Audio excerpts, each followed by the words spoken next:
Arizona will kick off. They won the toss and chose to defer. Chandler Catanzaro, a rookie, will be kicking off. Paul Richardson, he was on the injury list earlier this week.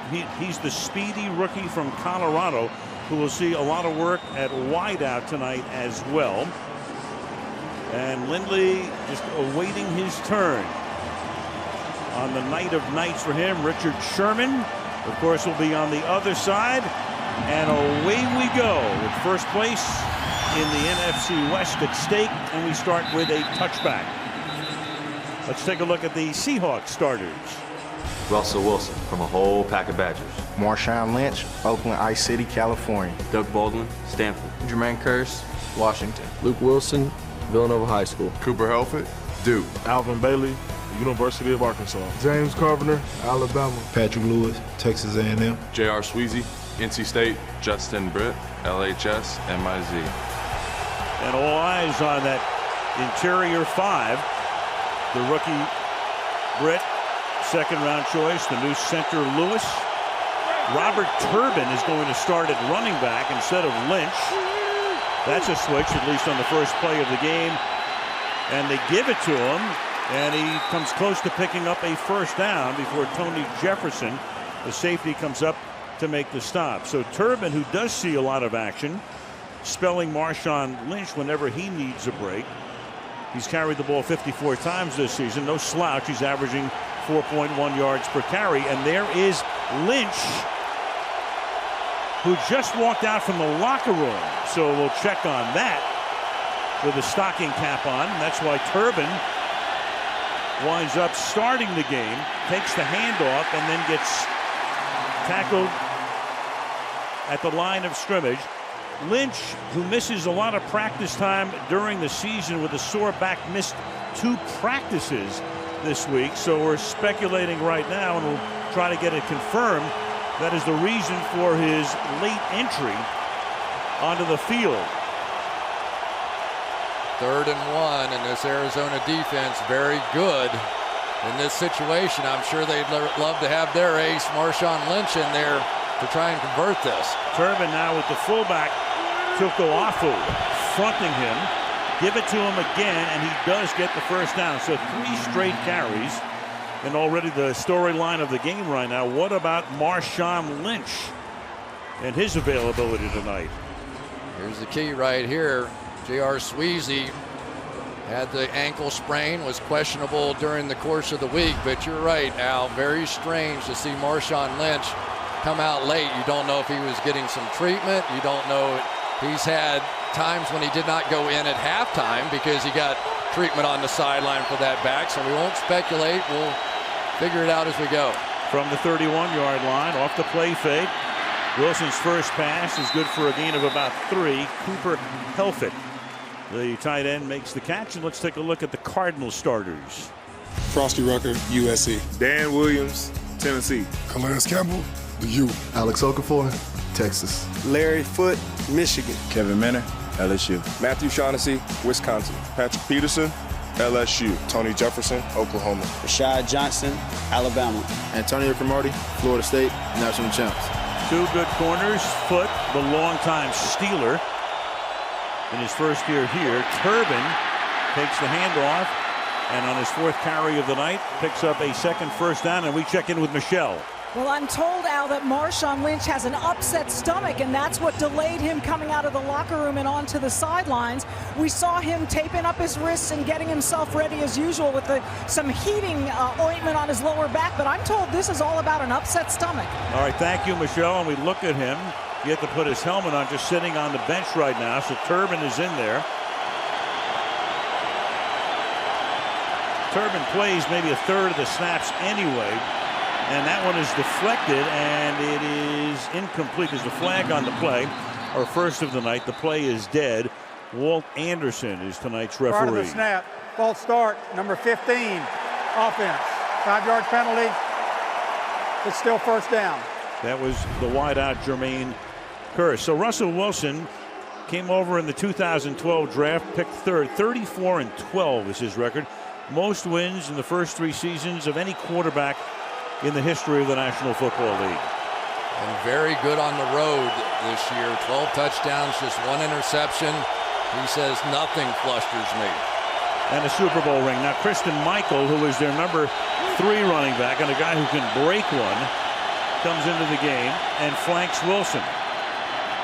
The fake to him, and then the pass is incomplete, intended for the tight end Helfet.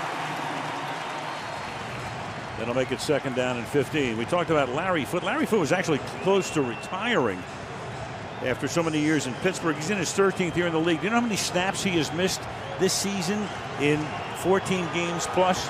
One snap. Bruce Arians said that is the guy he wanted on his team, along with Gerard Powers. He knew what kind of guy he was. He knew of his leadership, and they don't want him off the field. 2nd down and 15. Michael works his way up to the 44-yard line. Tommy Kelly makes the tackle. That'll make it 3rd and 11 for Seattle. And he's not the best athlete in the world, but he just knows what's going on. I mean, here's a guy that oftentimes will yell out what the play is of the offense before they snap the football. And that sort of leadership is the difference. And an injury timeout as they come out to take Tommy Kelly over to the sideline. Another guy that has been picked up. Steve Keim has done a fantastic job as the GM here, bringing in guys like Kelly, bringing in Larry Foote, bringing in Carson Palmer, who's their number 1 quarterback, but he's hurt on injured reserve. Getting Lindley back, and there he is, Steve Keim, who's done a magnificent job here in the past couple of years. Well, and the key is that Bruce Arians gives those guys a shot when they get brought in. A lot of coaches say, well, I don't care who it is. You bring them in mid-season. I'm not going to put them in key roles, but Bruce Arians has. And now this offensive line that started so hot for Seattle, now they're going to have to pass protect, and that's going to be much more of the issue for them tonight than their run blocking. That's been good. Let's see how they do now pass protect. 7 DBs in the game. It's an empty set here. Keep a tight end in on the left side, and the pass is caught, but not enough for a 1st down.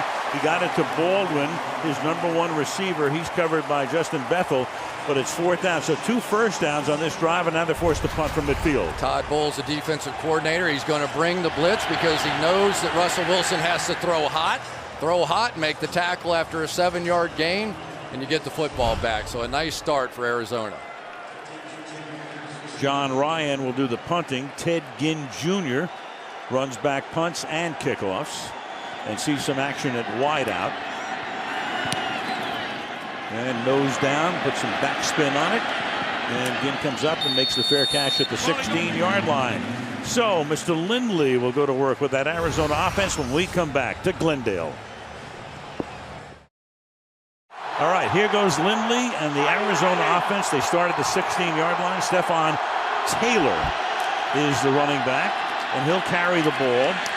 And all-time leader in Stanford rushing takes it to the 20. So Lindley was actually drafted by the Cardinals in the 6th round in 2012. He has thrown 181 passes without a touchdown pass. He's also thrown 7 interceptions.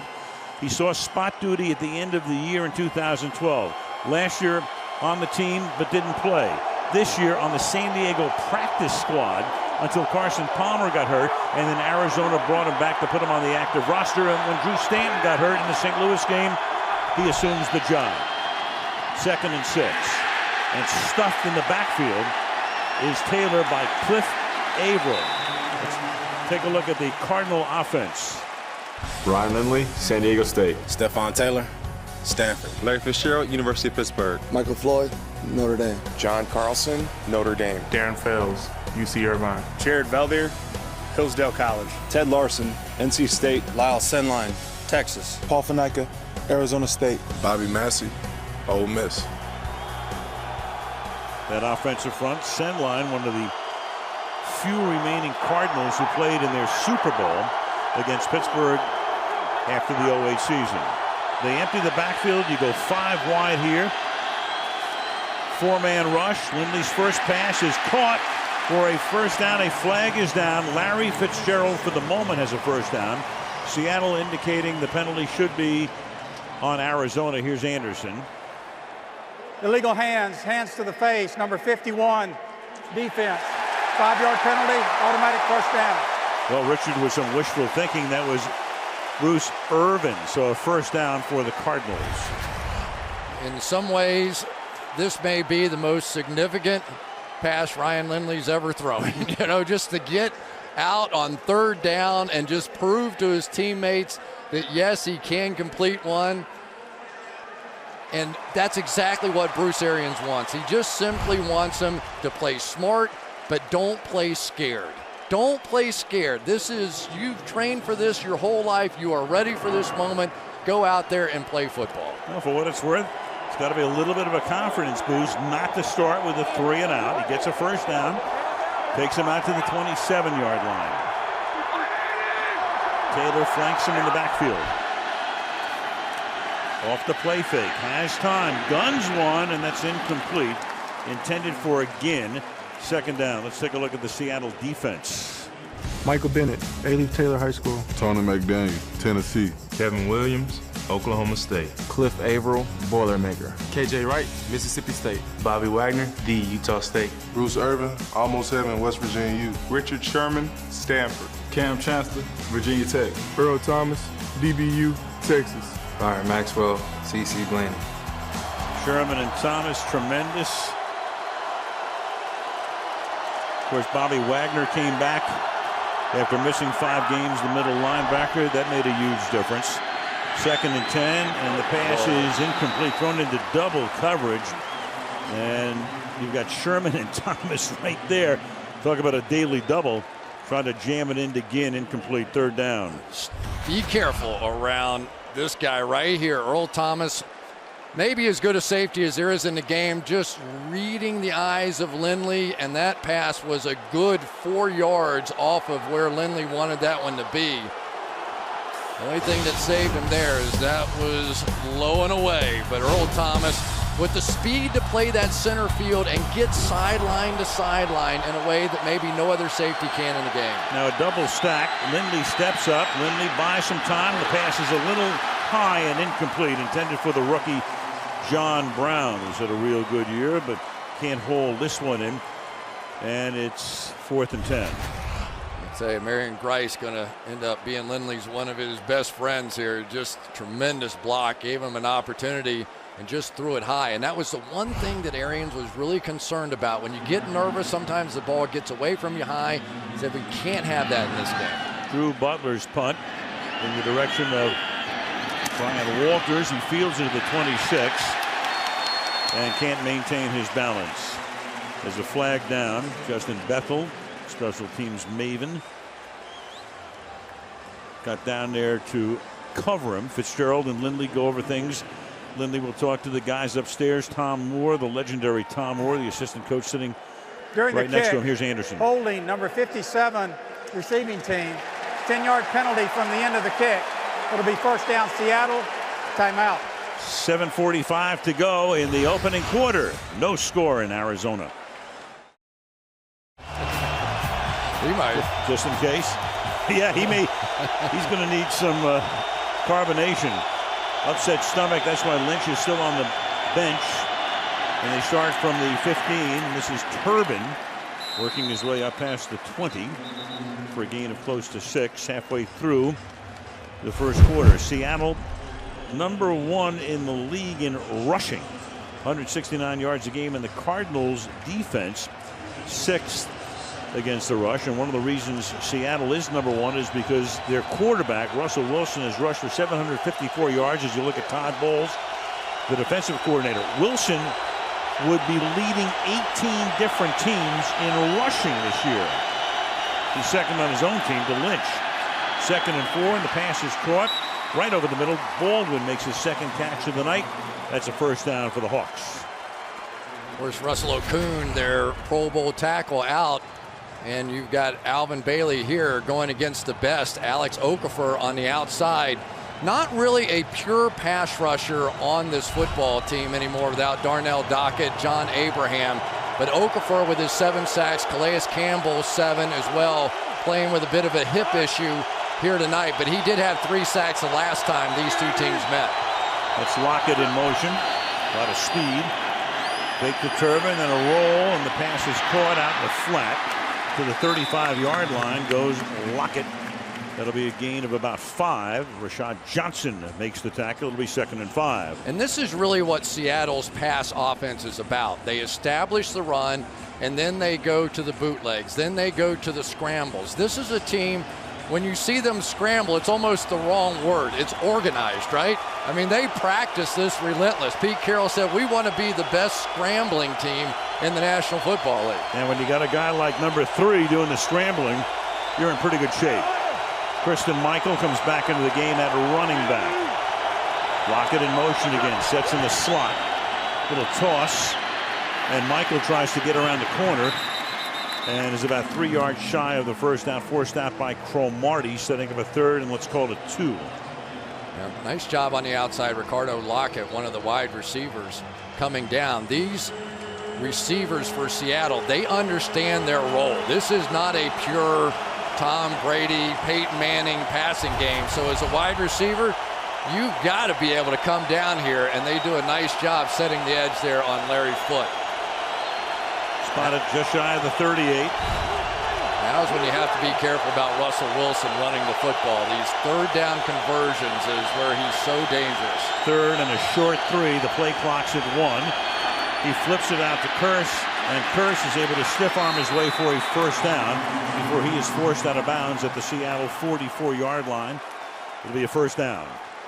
Well, it's a bit unusual that you've got the 2 leading receivers, Jermaine Kearse and Doug Baldwin, neither of whom were drafted. But they've got a young man by the name of Paul Richardson who's about as fast as anybody playing. Had a little leg issue during the course of the week, but he is a deep threat, and this game may well come down to which team, which quarterback can hit that one big play to be the difference. Blitz coming, and Wilson is forced to throw, and it's incomplete. Coming around the backside was Larry Foote. Took the circle route to get there. Larry Foote's going to circle around right here, and he's a guy that understands what's going on. If I have to be perfectly honest about it, Larry Foote is not a great coverage guy. So you have a guy that's not a great coverage guy, what do? Send him after the quarterback. Why not? He's good at that. He goes in there and gets after Russell Wilson. And now the defense has the edge. And for Todd Bowles, this is a heavy blitzing team. They may try to stay with it. 2nd down and 10. Inside handoff and a nice hole there. This is Christian Michael, the number 3 running back. For the moment, he's number 2 with Lynch on the bench, and that's a first down in Arizona territory. Gain of 15 to the 39-yard line. One of the unusual things about Arizona's defense is that Dayon Buchanan, a safety, essentially when you get into some of those nickel looks, he is the linebacker. So what do you do if you have the number 1 rushing offense in the league? You run right at a safety. So they're going to challenge that look of Arizona. Come up in the pistol now. With Wilson taking the snap, giving it to Michael, and nowhere to run around the right side as he gets taken down, and Foote right in the middle of the action there, along with Okafor. 2nd down and long. They really do a good job, and it's one of the reasons that Arizona has had success against the overall running game of the Seattle Seahawks. Is, boy, you see those guys on the edge. They don't fool around with that read option, any of that stuff. They are coming and getting Marshawn Lynch and Robert Turbin and Christian Michael. They are setting a hard edge out there. You want to beat them, you have to get outside. 2nd and 12, and action up front. Let's see who they call it on.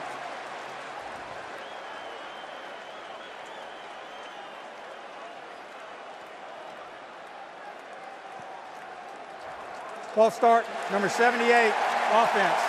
5-yard penalty, still 2nd down. Alvin Bailey, 2nd-year guy out of Arkansas, taking O'Coon's place. A 350-pounder is Bailey. Most opponent false starts at home since the 06 season. That's the year that this place opened up. Arizona with Seattle, and we know how tough it is to play there for an opponent. 4th. There's Lynch. Upset stomach is the reason that he hasn't been playing tonight. Came out a little bit late. Still hasn't put his helmet on. 2nd down and 17. And Wilson is chased again. And he's out of the pocket and just throws it into the Seattle bench. Okafor chased him. Forced to throw. 3rd and 17 next. You end up with a blitz coming right off the edge, I think, right here. Gerard Powers was coming. I think Russell Wilson was just afraid to throw it, so they get him in scramble mode. Again, tonight, what they really want is for Russell Wilson to have to win the game with his arm, not his legs. It's a very athletic bunch, and they feel like they can control Russell maybe a little better than some other teams. Wilson is yet to carry. Turbin 5 carries. Michael has 4. This is 3rd and 17. Here they come again. Pressure is put on. They almost get to him, and then he's forced to throw it away again. Arizona loves to blitz, and not only do they blitz, but Todd Bowles has been sending 6 or more than any team in the league, and Wilson took a shot there from Frosty Rucker. Well, and it started from Rashad Johnson, who's going to come off the edge right here. And watch what he does. He doesn't try to go up and make the tackle. Now he jumps. He should have just stayed on his feet. But what they want to do is put their safeties in positions on the read option and otherwise to stay with Russell Wilson. If you have defensive ends and linebackers, he's going to make them look silly. These safeties, athletically, they can stay with Russell Wilson. John Ryan. Ginn is back. Ginn's going to call for a fair catch and make it at the 7-yard line. Cardinals will start deep in their own territory. 2:28 left in the opening quarter. No score. Ryan Lindley, the quarterback, we met with him the other day, does not seem overwhelmed. 08 through 11 at San Diego State. He was born in San Diego, grew up in the area, set a lot of records there. 6th round pick, 185 overall in the 2012 draft.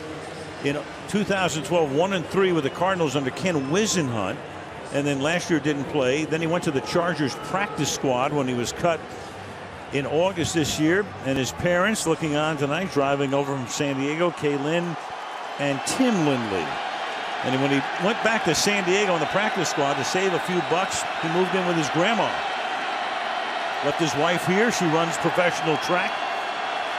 And now they're back together. Yeah. Here is Williams, Kerwin Williams, who is a first-year back from Utah State, who came up from the practice squad. Another guy up off the practice squad within the last couple of weeks, had a 100-yard game a couple of weeks ago. There's Larry Fitzgerald, and he was joking a little bit with me. I said, how's it feel to be in the old Hines Ward role of just blocking all the time now? And he said the difference was, he said, Hines loved blocking. He said, I do it grudgingly. He would much rather go out there and catch a few passes, but this is the Bruce Arians offense that they ran in Pittsburgh. 2nd and 7. Good protection. They like to go deep. They do here, and a flag is thrown as it is incomplete. Michael Floyd, a deep threat. Byron Maxwell, the Seattle bench, is half apoplectic about the call because it's going to go for interference against Seattle.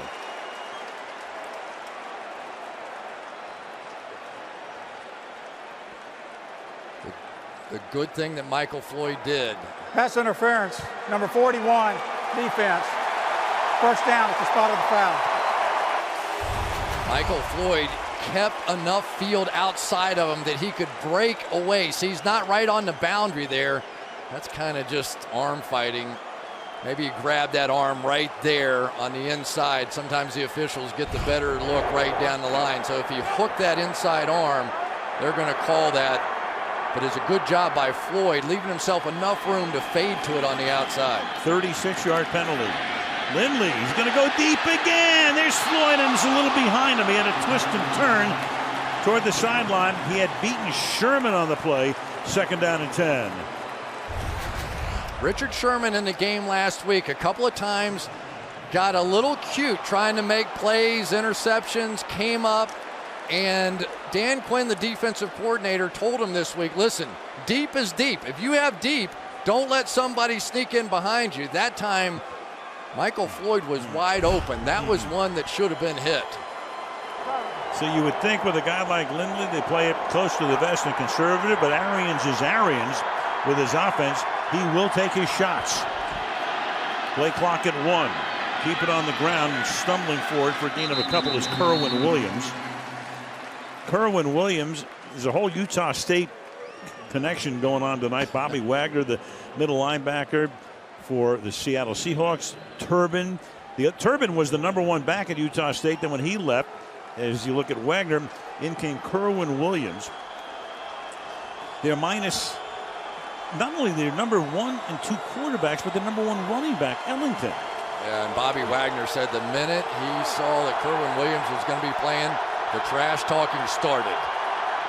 Utah State going to be famous after this one. 3rd and 9, going deep again, and that pass is incomplete. So not averse to taking their shots intended for John Brown. Maxwell that time wanted offensive pass interference, doesn't get it. 4th down. But this is different than what happened in the first game. Arizona's field position in the first game was constantly being backed up. Seattle seemed like they were starting around the 40-50 yard line almost that whole game. And at least Lindley has hit a few. Well, it helps with the pass interference, but they've shifted the field position. That was big. It tilts the field here and makes Seattle start deep in its own territory as Walters makes the fair catch and another flag is thrown. Seattle already has 4 penalties tonight. Arizona has none. Seattle leads the league in penalties, and their opponents have had fewer called on them than any other team. During the kick, holding number 20, the receiving team, half the distance to the goal from the end of the kick. Be 1st down, Seattle. Timeout. Jeremy Lane, and make it 5 penalties on the Seahawks, who are backed up even farther. Waning seconds of the first quarter, and we start here with Turbin stacked up at the line of scrimmage. No gain. Check in with Michelle. Well, Al, over the last few minutes, Marshawn Lynch was on the trainer's table, had athletic trainers stretching out his neck and shoulder area, and then he went and did something he's famous for. He grabbed a handful of Skittles, threw those in his mouth, and then he went on to stretch out his legs.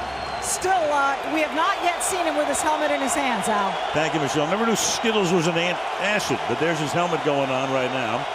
Maybe that's the key. That's how you get rid of an upset stomach. You go through that medical kit there, you better make sure you grab Skittles. 2nd and 10. Here goes Wilson, his first run of the night, and this is what he does so brilliantly. And off he goes, stiff arms, takes the ball all the way into Arizona territory before he's chased down by Rashad Johnson, and that's the way the quarter ends. After a 55-yard run by Russell Wilson, it's the longest rush of his career. End of 1, no score. Sunday Night Football resumes after these messages.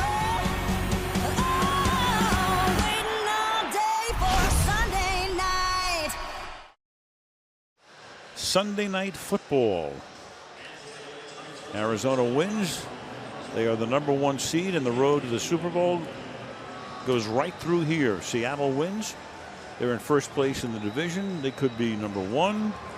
They could be number 3. They could be number 4. We don't know. A lot happening tonight. I'm going to leave all that to you, Vic. Oh, yeah. Thank you very much. As my cerebellum blows up. All right, from the 40-yard line of the Arizona Cardinals after that big run. The pass is caught, and then Minter drives Helfet all the way behind the equipment. Numbers through the first quarter. He had that 55-yard run, so that's more than half of the rushing total for Seattle. And time of possession, of course, Seattle. And the only really good thing to happen to the Cardinals offensively was the 36-yard pass interference. Because Lindley is 1 out of 6. And Marshawn Lynch now makes his first appearance of the game. He goes out into the flat, and the pass is knocked down. Coming in was Alex Okafor, rushing in from the defensive left side. He has 7 sacks this season, 3rd and 4. It's actually a good play by Justin Britt. If he didn't get a piece here of Okafor might have run this one in the end zone, made him get his hands down just enough to not be able to get that second hand on it. But here you come. These are the 3rd downs on the edge of field goal range that Arizona has to win. They know their offense isn't going to be big tonight. They have to win these.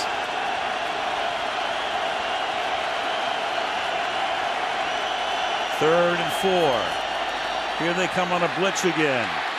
Wilson flushed out again, and then throws it into the arms of Baldwin, but he was out of bounds, so it is a stop here and a 4th down. Wilson getting a lot of pressure. That time Matt Shaughnessy was chasing him. Well, you can just count on it that you're going to get in most key situations, you're going to get that kind of blitz. And remember, this is a reshuffled offensive line. So Todd Bowles, the defensive coordinator, is going to want to see, do they know all their assignments? It's loud, it's uncomfortable in here. Challenge that offensive line. Here comes Steven Hauschka. He's made his last 5 from 50 or more. This is 52 yards to try to give Seattle the first points of the game, and the kick is no good. Wide to the right, and that gives Arizona the ball near midfield. 50 seconds into the second quarter. So Drew Stanton starts as the backup to Carson Palmer this year, but does see a lot of action. Did pretty well. Then sprained his knee, sprained MCL 10 days ago in the game, the Thursday nighter against St. Louis. So there was some question as to whether or not he might even be active tonight, certainly not start. If they can win this game, they can rest him next week when they go to San Francisco. They would then have a bye week, so he would have 3 weeks to get ready for what would be their first playoff game on the weekend of the 10th. That's how important this game is. If they win this game, they're all going to need a week off, so they'll be partying like crazy around here. After the missed field goal, Lindley, he's going to dump it off to the left side, and the pass is caught and staying in bounds for a big gain is Stephon Taylor. So he juggled it, the pass a little errant, but he's able to pull it in and turn it into a nice gain of 25 yards. That's what Lindley's going to need, some plays just like this. And Stephon Taylor, who had such a big career at Stanford, 3 straight years over 1,000 yards, they have to help Lindley in this game. They have to make plays around him to build his confidence. It's Arizona's 3rd first down of the game. 1 came via penalty. And they keep it on the ground, and moving forward is Taylor. Let's go to Michelle. Well, Al, there was some hope that Stanton would be active tonight. He got some work in practice Thursday. Bruce Arians said he looked good, but then the knee swelled up on Friday. I talked to Drew before the game. He hopes to practice next week, but it will be up to the training staff and what the team has at stake in their final game. As you said, clearly there's a benchmark of being able to practice and then having the knee respond well the following day. Thank you, Michelle. You look at Arians. Stanton, he's had 10 days rest, as has Lindley's had at least 10 days to prepare for it. So they come off a week in which they play on a Thursday and a half a bye. And then moving inside the 35-yard line goes Stephon Taylor. I'll tell you one thing, Chris. Bruce Arians wins the Super Bowl this year. Coach of the year, he's the coach of the century. You know, he could be, I think he's going to win it this year, but he could have been 3 straight years. Of course, taking over for Chuck Pagano in Indy, and what an incredible job he did there. Then coming here, getting 10 wins a season ago, and now all the quarterback things. Tom Moore said, he goes, you can't believe the things this guy has had to deal with this football team, but he doesn't even talk about it, doesn't want to talk about it. He just gets ready for the next one. So it's 3rd and 3, and a timeout taken here by the Cardinals. When the season starts, they lose Darnell Dockett before the season even begins. Key defensive lineman Darrell Washington, great linebacker, 1-year suspension, substance abuse. There was Dockett, knee injury, 3-time Pro Bowler. John Abraham starts the year, winds up on IR with a concussion week 2. Carson Palmer, we know about, was playing magnificently. Andre Ellington, their #1 running back, on injured reserve since week 13. We talked about Drew Stanton. It's this whole next man up thing, and it doesn't matter. I mean, it's like whatever Arians has done has worked. They had that 2-game stumble, but they lost at Seattle, and then they lost at Atlanta, but then came back and won a very big game against Kansas City right here. He is a tough coach, but they all love him. They all really respect him. 3rd and 3, and the pass is caught, and then Bobby Wagner comes in and pops Grice. Where are they going to put it? Grice makes the catch, the rookie out of Arizona State, and they're going to spot it, as you can see, just inside the 31-yard line, and Walt Anderson wants to bring out the chains. And Grice may want to bring out the medic. Watch Bobby Wagner here. We were talking to him last night about that very thing, about how do you come up, because he came back from an injury and he has studied all the great linebackers, and he was talking about, I said, how do you get the big hit? He said you have the time when they cut it and then get balance and get your feet underneath you. But you want big hits as a linebacker because it inspires your football team. But that big catch that time by Grice is going to inspire his. And that gives them a first down, puts them clearly in field goal range here, albeit a fairly long one, with 12 minutes to go in the first half. Yeah, Marion Grice, yet another guy off of San Diego's practice squad. That's a gutsy catch right there. That's a hard ball to hold on to, but it keeps the drive alive. This is fantastic. Now, Ryan Lindley, just be careful with the football here. Just know what kind of game you're in. He's 3 of 8 for 34 yards. On the ground, getting inside the 30 is another penalty here. We've had a bunch of them. That's Taylor. And all of them have gone against Seattle. They've had 5, and the Cardinals have had none.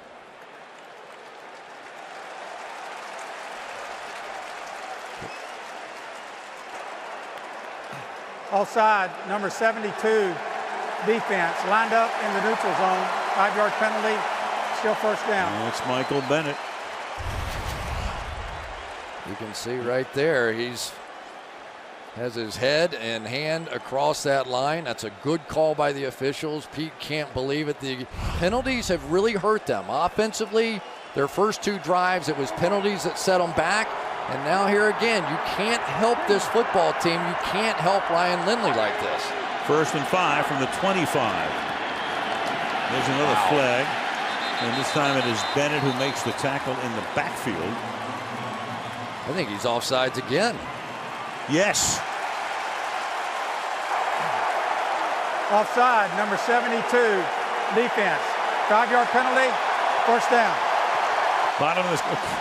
That's hard to believe. It's on you twice. That's hard to believe. It's not. This one's worse than the other one. He's way across the line, and you got a line to deal with there.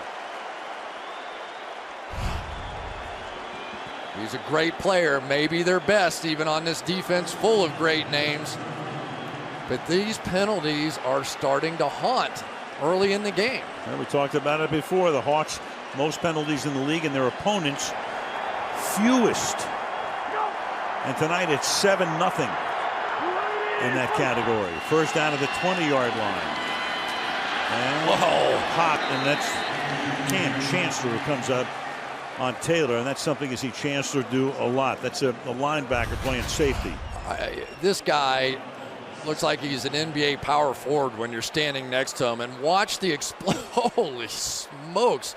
Perfectly clean hit, but as a running back, you have no idea that's coming. Stephon Taylor had no idea because that's the old 8th man in the box.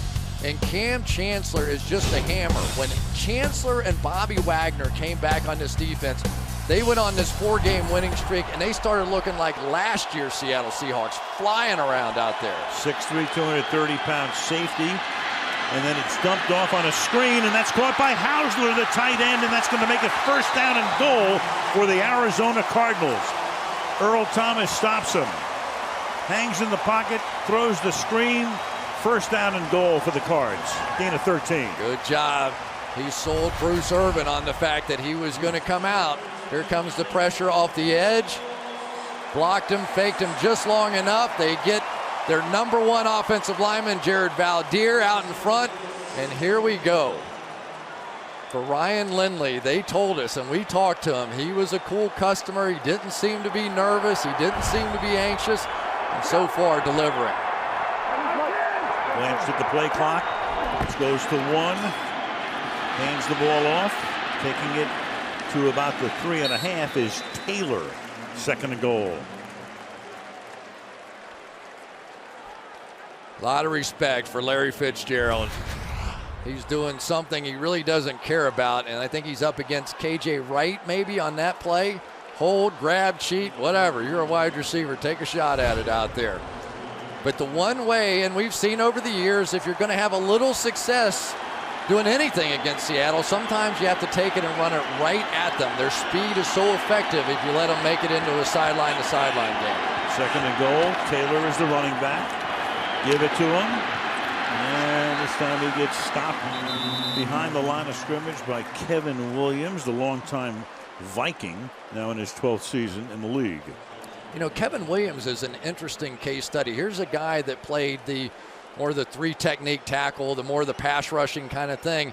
And then Brandon Mebane got hurt for Seattle, and they asked Kevin Williams to go in there in the Kansas City game. Well, that one wasn't very good, but his growth over the past 3-4 games really has made a huge difference. Now that void has been filled by a great all-pro player. They go 5 wide on a 3rd and goal.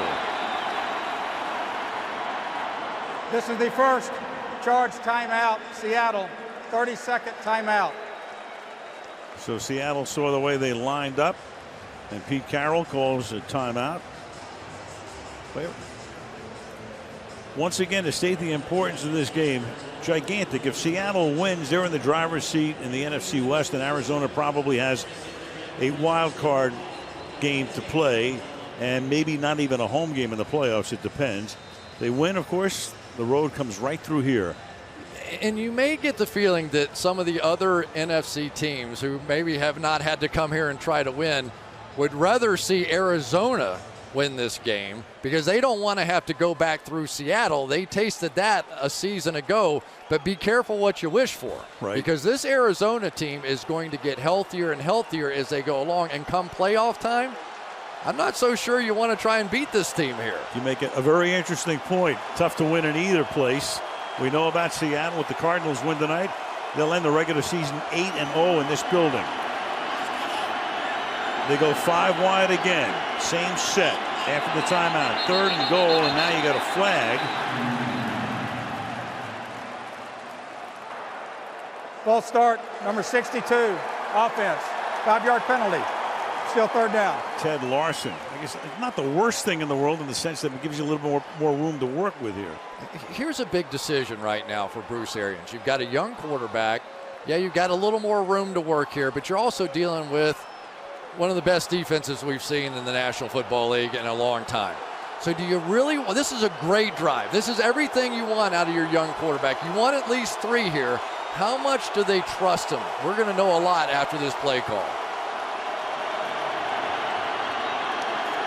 This time with 4 wide. Lindley escapes, throws, and it's almost picked off in the end zone.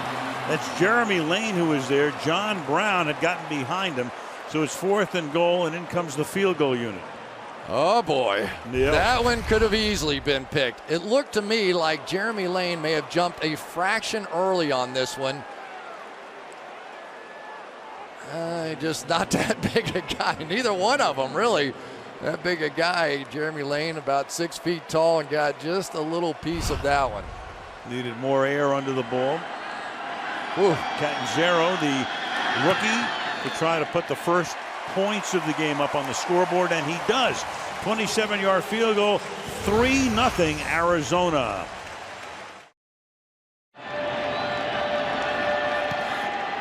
Here's the kickoff from Catanzaro, and it's down in the end zone. And the Seattle Seahawks will go to work with 7:55 to go in the half. 3-0 Cards. Well, we'll be here with NBC covering the Super Bowl in 6 weeks. Super Bowl history, January of '67 to present. No team has played the Super Bowl in its own stadium. The Dolphins 4 times got to the playoffs when they were the host. The Bucs did it in 2000, getting to the playoffs but not to the big game. And the Cardinals this year, the Dolphins won 11 games in '78. The Cardinals with 11. There's John McCain, the senator, on the right, and Michael Bidwill, the president of the Arizona Cardinals, looking on. His team up 3-0, trying to clinch the #1 seed in the NFC.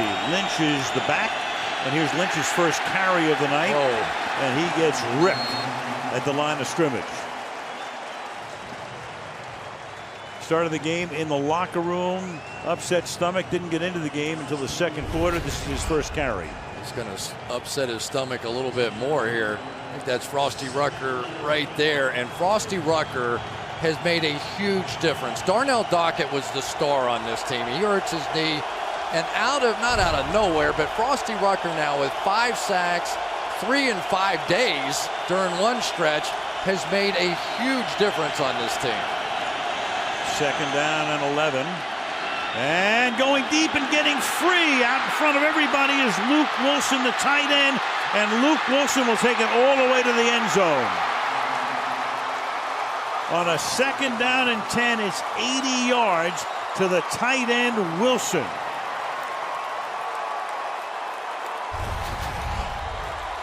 Here you're going to see Tyrann Mathieu come up, and Rashad Johnson's going to try to get over the top, but by that time, Luke Wilson in behind, and that's the problem you always have with this team. You get so engaged in trying to stop the run, play after play after play, and here he comes on the bootleg, and when Russell Wilson gets a chance with a wide open guy, he hits it, and this game that felt all Arizona flips on one play. And Johnson got hurt on the play, falling down at the end of the play, losing his helmet. I think he got kicked right in the nose. He walks off with a towel. Wilson walks over to the other bench. It's an 80-yard reception by Wilson. And the Seahawks take the lead.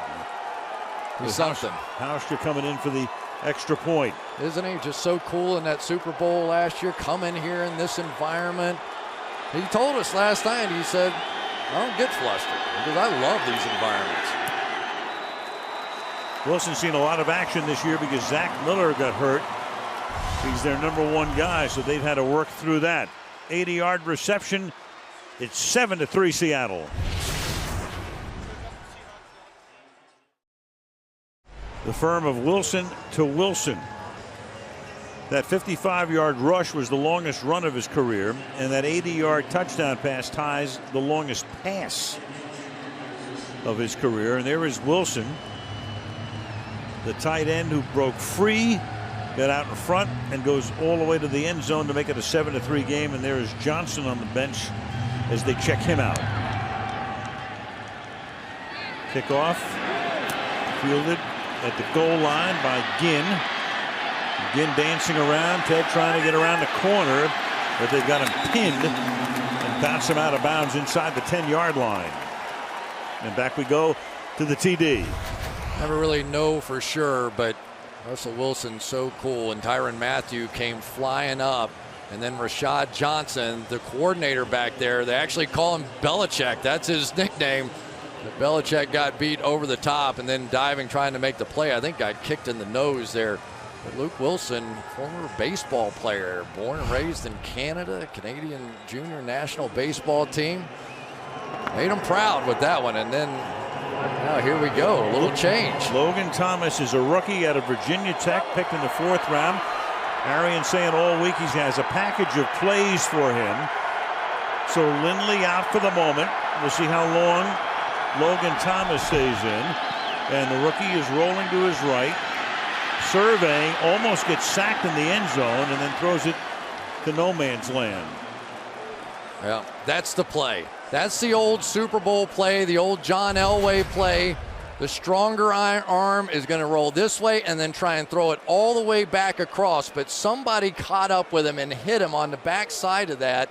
That looked like Cliff Averill. Yep. I don't think it was going anywhere anyway, but John Brown, the fastest guy they've got, and this is one of those plays that they're going to try and throw it 70 yards across the field, and they felt like Logan Thomas's arm was better suited for it, took the shot, now Lindley back in. Not so much for that package, at least for the moment.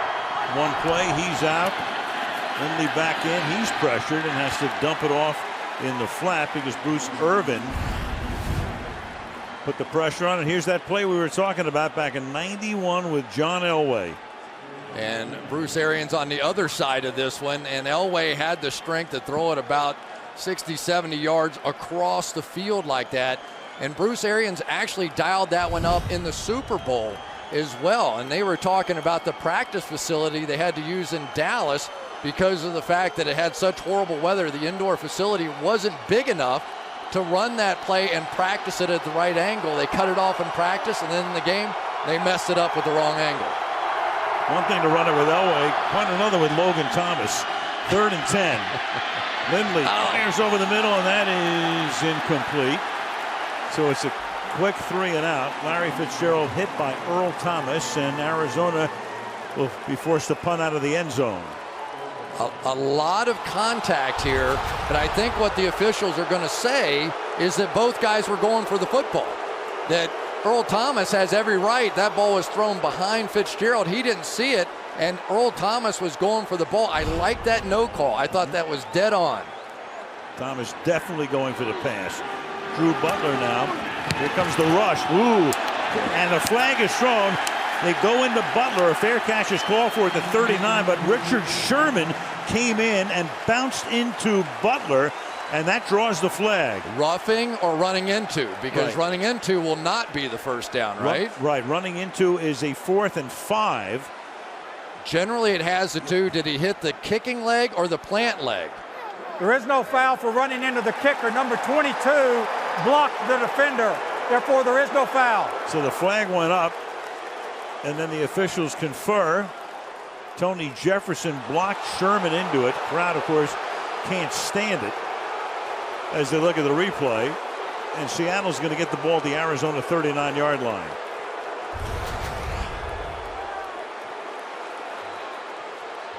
Sherman blocked into the kicker. 7-3 Seattle.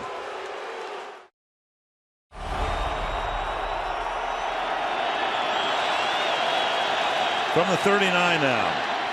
Lynch going nowhere. He is stuck. Okafor and Matthew are there to greet him at the line of scrimmage. Go back to that non-penalty here. Sherman coming right off the edge, and then you're going to see Jefferson come over to block him. I think Sherman was going to block that kick, and clearly he was contacted. Jefferson definitely hit Richard Sherman on the play. Perfectly handled by the officials. 2nd and 10. It's early in the game. This is pretty big for Arizona's defense right now, because you know they're not going to score a lot of points. Seattle has a short field, and timeout is taken here by Seattle. Todd Bowles came over when Arians got the job. He's done a tremendous job with that defense. You can see it right there. 3rd and points this year. There's no question he will be a hot assistant for teams looking for head coaches over the next couple of weeks. He's in the top 3, I would guess, on almost everybody's list. 2nd and 10 now for Seattle after the timeout. Wilson is escaping again, and this is, of course, what he does so brilliantly. He almost gets sacked, and the next thing you know, he's got a nice game. Tyrone Matthew came in, couldn't get him down. He takes off again. He goes for a gain of 22. Tyrone Matthew with that thumb surgery coming around, but he had his good hand here, and you just have to be able to anticipate that that's what Russell Wilson is going to do. He stood there. He could see him out of the corner of his eye. And it has been 3 plays right out tonight. We've had the long run by Wilson. We had the long pass by Wilson. We had that one. It's the same thing he did to San Francisco in that game we watched on Thanksgiving. He is the difference in this game right now. The game changer from the 17. And now he's going to have to take another timeout. The play clock was at 1, so Seattle takes its final timeout of the half. Well, there's the difference in the game right there. Took off on that 55-yard run at the end of the half. 80 of those, end of the quarter rather, 80 of those 117 yards on the one pass to Wilson. Then this rush here. He has 2 carries for 77 yards. Seahawks use their final timeout, means they have no more challenges in this half. From the 17 now, here goes Lynch. And Lynch running like a guy who does have an upset stomach. Stopped there by Okafor. You know, Russell Wilson considers himself a point guard. His sister's a great basketball player at Stanford, I believe, and she's a point guard, and he thinks of himself like a Tony Parker, that his job is to distribute the ball, to not be the superstar, get all his guys involved. That's exactly what he does. But at various points in the game, it seems to always fall on Russell Wilson to make the big clutch run or pass. And boy, has he delivered in this one.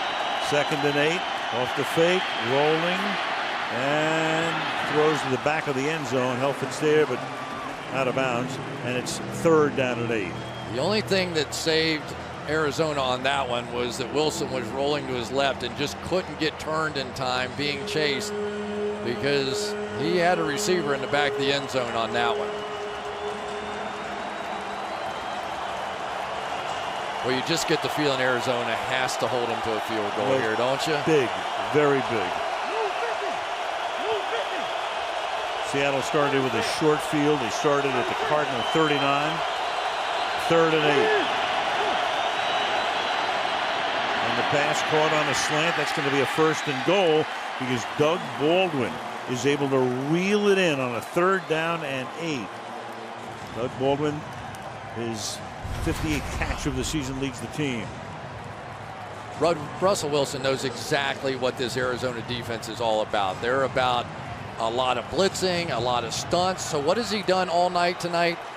And when he's in the pocket, he has thrown that thing in about 2 seconds every time. He has not given this pass rush a chance. From the 6, 1st and goal. Lynch, the running back. Marshawn to the outside. It's his best run of the night. Does he get in? He does. Touchdown.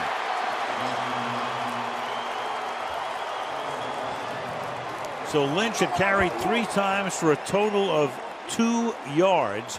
And this time he's able to get in. So they go 39 yards in 6 plays to go out in front. It'll be 14-3 after the extra point. I tell you, J.R. Sweezy with that bad ankle, and Justin Britt, when you get him into a run blocking set, the rookie Justin Britt is pretty good, and so is that guy Marshawn Lynch. No doubt about it. He gets across the line, no elbow down, no knee down, upset stomach or not. Nobody wants to tackle that guy. 15 TDs, 11 on the ground, 4 through the air. Tops in the league right now. Doesn't want to deal much with the media. Really? But the defense doesn't want to deal with him either. Here's Hauschka for the point after. 3:41 remaining in the half. And Seattle on top by 11. 14-3.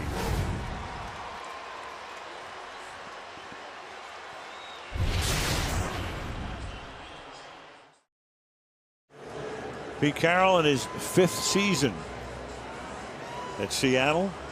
Bruce Arians, longtime assistant coach. Every head coach that he was the offensive coordinator under had a defensive pedigree, as did Chuck Pagano when Chuck got sick in Indianapolis. He flipped it around and gave it to the offensive coordinator. Did a fabulous job. Went 9-3, won Coach of the Year as the interim coach. Came here last year. Math did him in. They won 10 games, but not enough to get them into the playoffs. Now they're in the playoffs, but do they get the 1 seed or do they go through the wild card round? That's the question. Well, he has plenty of big plays in his arsenal, so this one is a long way from over. But now the pressure on Lindley to play a little different style of game right here. Hauschka with a touchback. Seattle's defense. Yards allowed, number 1. Points allowed, number 1 last year. So you have 1 and 2 right now. In history, the history of the league, the Cleveland Browns under Paul Brown, Bud Grant's Vikings in 69 and 70, Ditka and Ryan's Bears in 85 and 86, leading the NFL in consecutive years. Dan Quinn, another guy who will be looked at as a potential head coach. No doubt. Very soon. And there goes Helfett, the tight end. So they only have 2 tight ends. And there goes one of them. The other, of course, is Wilson, who had the 80-yard touchdown. Going to report on him shortly. First down for the Cardinals from the 20-yard line. Lindley, good protection, fires, caught. Gain of 12 and maybe a little bit more because fighting his way is Darren Fells, the tight end. Darren Fells more of a blocker than a pass catcher, but hauls this one in for 15. Go figure. 2nd catch of his career, I believe. Had the first last week. And Darren Fells is a big reason why Arizona's running game has taken off. He's a former basketball player, and usually those guys are like Antonio Gates, right? All those guys. But he is actually a better blocker, about 285 pounds. If he proves himself as a receiving tight end, you're going to fall in love with him. Look out. Basically use him as a 6th offensive lineman. Here goes Lindley. Lindley going deep, and the pass is incomplete. There's a flag down. Jeremy Lane covering Michael Floyd. 1 penalty against Arizona tonight and 7 against Seattle. Illegal hands to the face, number 97, defense. 5-yard penalty, automatic first down. That's Jordan Hill, so that's 8 calls against the Hawks. It's really keeping Arizona in this game is what's going on. So there we go. Right there is where it's happening. Hands to the face, and immediately Ted Larson turned around and said, yeah. But Jordan Hill, 3 sacks in the last 2 games, has sort of filled in. They had a guy named Clinton McDonald on this team that was that 3rd down pass rushing inside specialist kind of guy. And now it's Jordan Hill, and he's starting to play really well.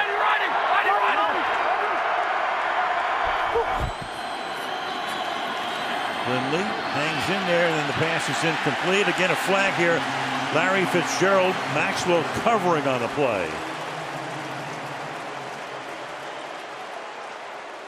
And this is going to go in Seattle. Prior to the pass, holding number 41, defense. 5-yard penalty, automatic first down. There you go. Let's take a look. Working on Fitzgerald with that bad knee. I think you may have seen that tiny little grab of the back of the jersey there. But you want to see Pete Carroll roll his eyes. Get him talking about the number of penalties that's been called on his team this year compared to his opponents. There it is, almost twice as many penalties called on his team than the opponents. That's the highest ratio since the 1953 Cleveland Browns. And there were 5-yard penalty from the previous spot because the pass was incomplete. First down. They just respotted the ball. It's the issue here. So the ball at the 45-yard line, 2:49. Arizona has 2 timeouts. It's Arizona's 9th first down, and 5 of them have come on penalties. Blitz. Oh, he gets smothered right through the middle, blasting through O'Brien Schofield. Whoa. Little stunt inside. O'Brien Schofield just going to loop around the top of this as Michael Bennett draws 2. You put a superstar in front of you, they take off and go to Michael Bennett, also an edge blitzer, and Schofield had a free runner. That was some shot. Schofield had been with the Cardinals and then was waived and picked up by Seattle. Welcome home. 2nd and 20. Play clock at 1. And that pass is low and incomplete. John Brown had to go to the ground, and that takes us to the 2-minute warning in this battle for first in the NFC West, and Seattle leading 14-3 on Sunday Night Football.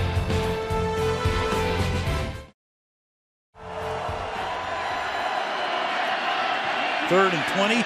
Here's a flag, and the pass is caught up at the 38-yard line, but Walt Anderson.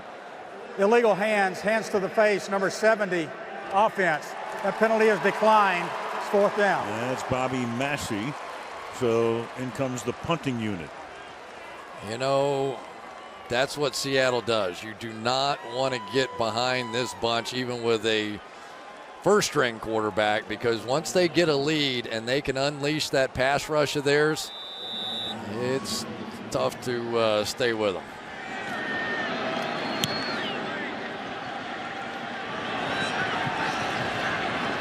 And fair catch called for at the 22 by Brian Walters. Well, flag on the play.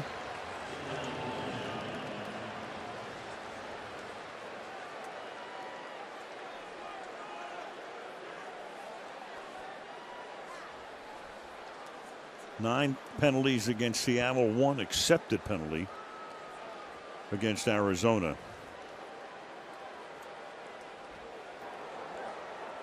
After the play, personal foul, unnecessary roughness, number 52 of the receiving team. Half the distance to the goal. Still first down, Seattle. Brock Coyle.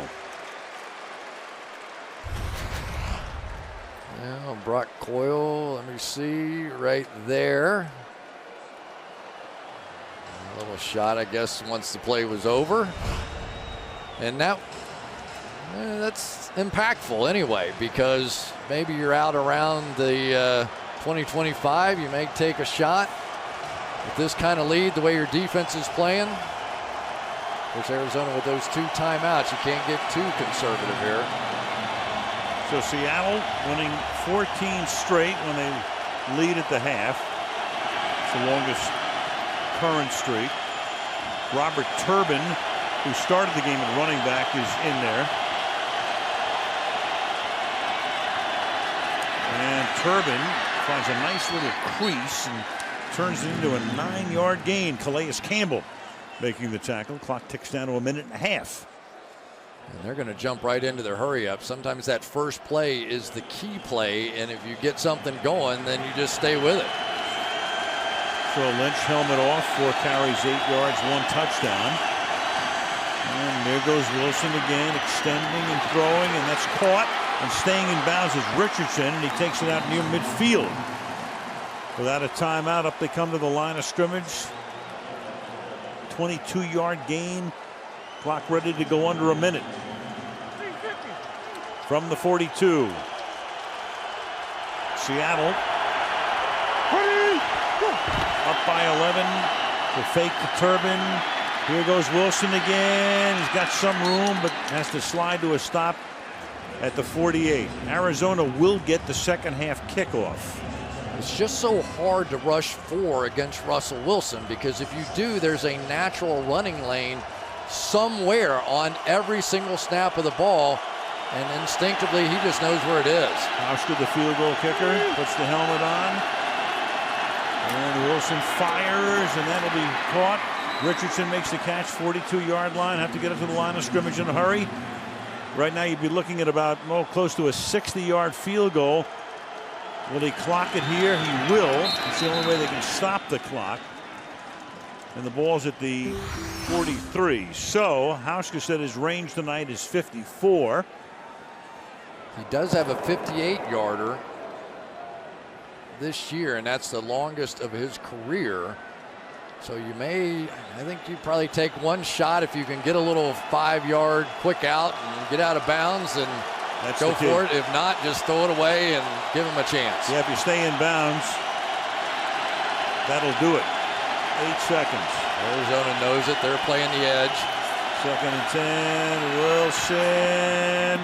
And that's out of bounds. So at least he does stop the clock and give Hauschka a minimal opportunity. Or maybe they'll just launch one to the end zone. And Wilson now coming back out.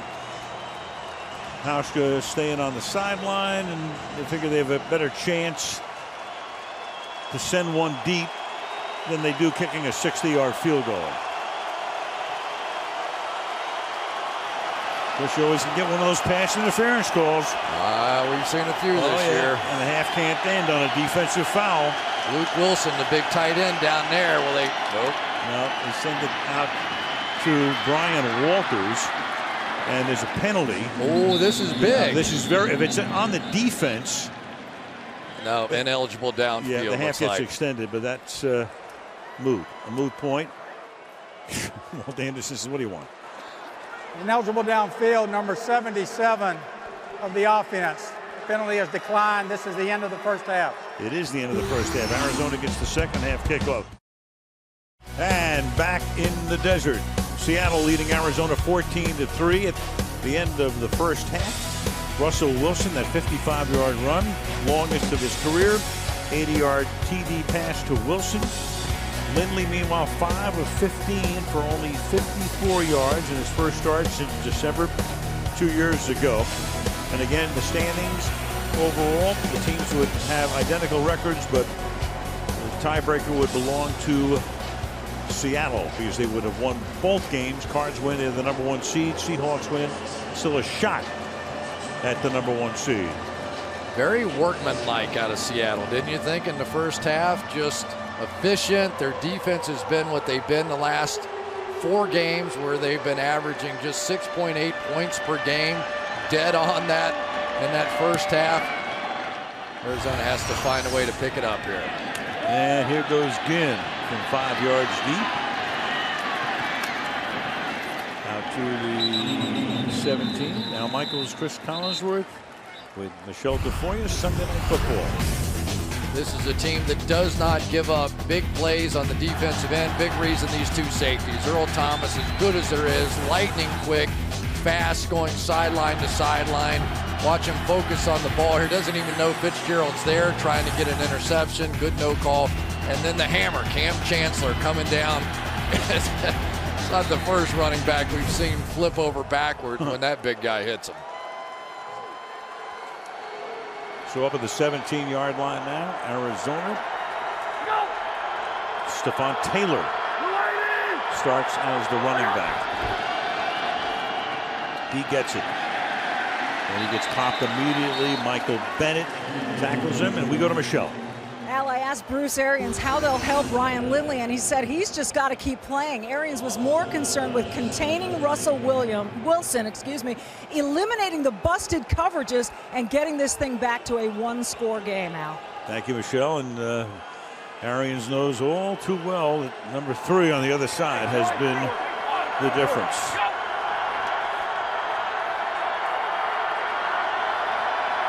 Second and 13 after that loss of 3. And Lindley has that one knocked down near the line of scrimmage. And it will be Cliff Averill, I think, who got his mid on it. He of the new extended contract. It'll be 3rd and 13. Yeah, working on Valdir there. He knew he couldn't get there. Looked like a quick throw. Just get your hands up. Averill and KJ Wright both got big new contracts. Seattle taking care of the core of this defense. Earl Thomas, Cam Chancellor, Richard Sherman, KJ Wright, Cliff Averill. I'm sure Bobby Wagner will be next, along with Michael Bennett. Still a young team. Very few guys over 30 on the Seahawks. 3rd and 13. And Lindley buys time and throws, and that's incomplete. And Jerron Brown was down there in the area, so it's a very rapid 3 and out. How often do you see a linebacker like KJ Wright running down the field with a wide receiver and making a play? He has been a huge difference maker. When he moved back to the outside, he is the guy that typically is on the tight end. Here he goes down the field on Jerron Brown, stride for stride. Another short punt here, but it takes a decent Arizona hop, and at least it gets into Seattle territory to the 47-yard line. Hawks have it at midfield, up by 11. The difference in the first half, great defense, but the play of Russell Wilson. It has been his plays with his legs and his arm. Arizona came in, they knew they couldn't let him do this. Take off through the middle of their defense, get them out of the hole just when it looked like the momentum was on their side. And now the bootleg roll out and hit Luke Wilson for the bomb down the field for the touchdown. Try and hit him with pressure, to no avail. He has been too much thus far for the Arizona Cardinals. And now he takes over at the 47-yard line. Another short field for him. Off the play fake to Lynch, buys time, open, right over the middle. Doug Baldwin getting free again, as he has on a number of occasions tonight. That's a gain of 20 yards for him, 3 catches. Just a little rollout, and then they're going to hit him with the crosser in between here. And you know, this Doug Baldwin's one of those guys that they've been through some receivers. Golden Tate doing big things in Detroit. Percy Harvin, they had to let him go, and it has been Doug Baldwin, who's just the fallback guy, that continues to make these big plays for Seattle. Making his 4th catch, and now Wilson will stumble at the 32-yard line. Let's check in with Michelle again. Al, Pete Carroll confirmed Marshawn Lynch had been sick, which is why he didn't start the game, but said he's good to go. Tight end Cooper Helfett was questionable with a rib injury, but he's back in there. And Jermaine Kearse, wide receiver, he is out with a hamstring injury. And Carroll said the first half would have been really good had it not been for all the penalties. He called it a penalty fest and said we just couldn't get out of our own way. Thank you, Michelle. He's seen a few of those penalty fests this season. They've had 10 on Seattle and 1 on Arizona. They stack receivers left and right on 2nd down and 9. And Wilson slips it off to the right side, and that's Paul Richardson making the catch. He gets it to the 35. Powers makes the tackle. And every third down stop now becomes big for Arizona. And here's how they're trying to handle Russell Wilson. They put a safety in there thinking, okay, we know he's going to run around. Let's put an athlete on an athlete. And we saw at the time prior to that, Tony Jefferson making the play on the read option. But you're right, Al. Here comes the moments right here.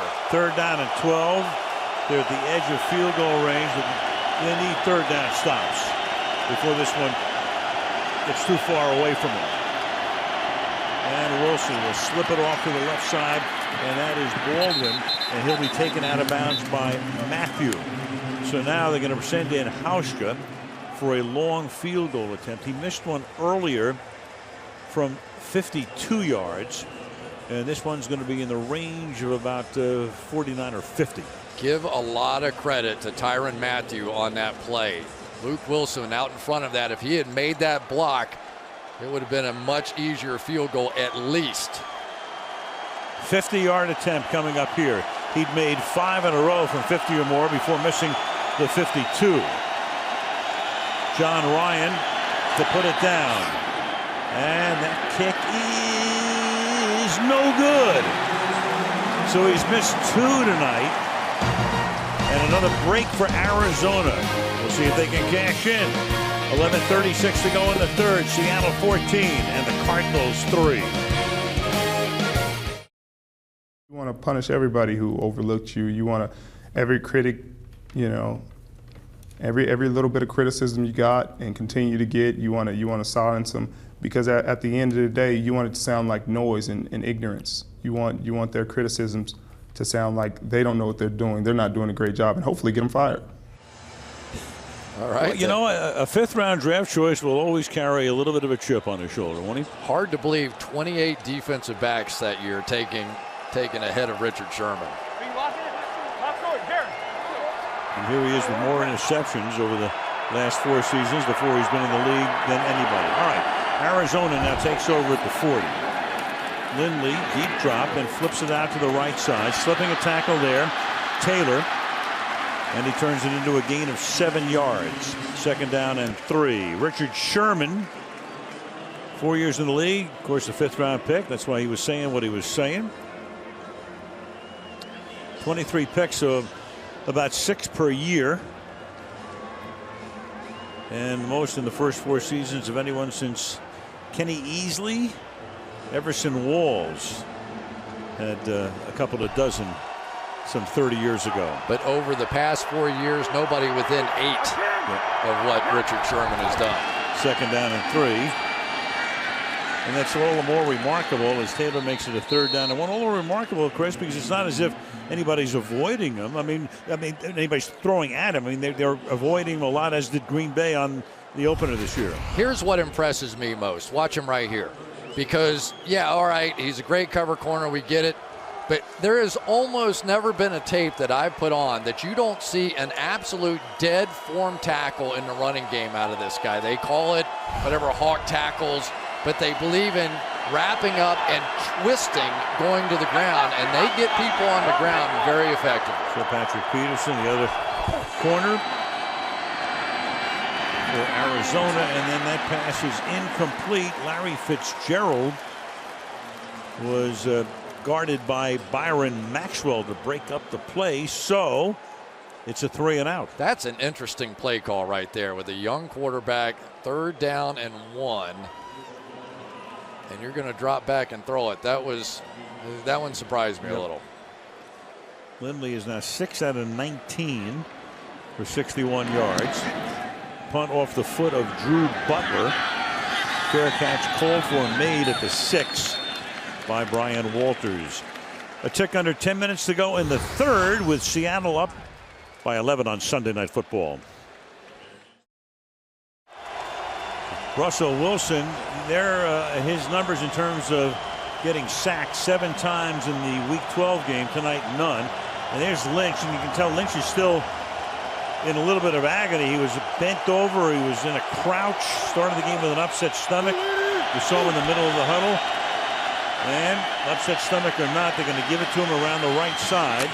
Stays in bounds and pays the price after a gain of 5. tell you, I've really been impressed with the play of this offensive line tonight. A couple of all-pros out, and Alvin Bailey maybe in particular, filling in for Russell Okun, who had the bruised lung, was spitting up blood in that last game, and just his quickness. There's 350 pounds worth of man right there, staying in front of Alex Okafor, their best pass rusher. But Patrick Lewis playing the center position.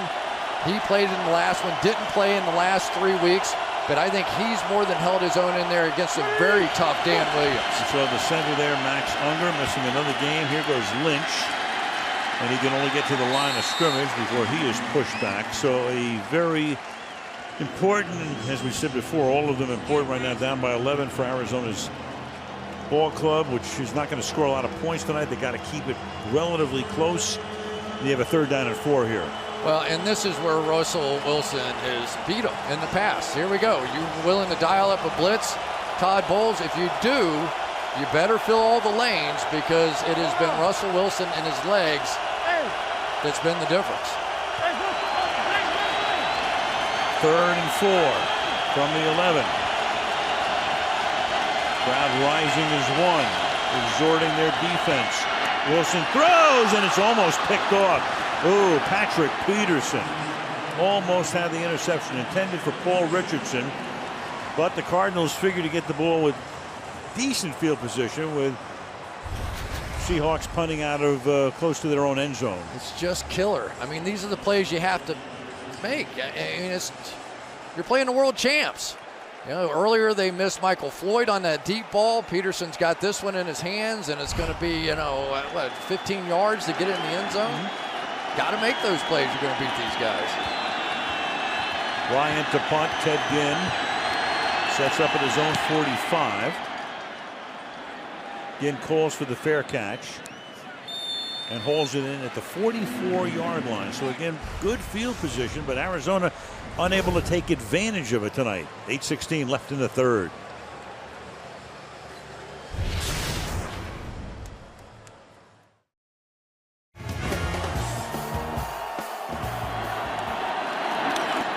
All right, Arizona starting this drive, a 2-yard pickup here for Stephon Taylor, that Seattle defense, as usual, doing a really good job against the running game. And ladies and gentlemen, what about Kurt Warner? That was the hot rumor, wasn't it? He lives in Arizona, and I don't know if he really thought about it or not, but it was kind of thrown out there to him at one point. You know, we all have memories of when we were at our best. 5 years removed is probably not realistic, but they were thinking about it. Lindley hit as he throws, and the pass is incomplete. Michael Bennett put the heat on that time. It'll be 3rd down and 8. Yeah. You know, the other thing with Warner, I suppose it would have restarted that Hall of Fame clock. He's going to be eligible for it, and he's been gone for 5 years. So does it go back to 0? Probably would, Yeah. but for Steve Keim, the general manager, he was thinking it may have restarted this offense's clock, which is what they need right now. They just have been unable to solve this puzzle.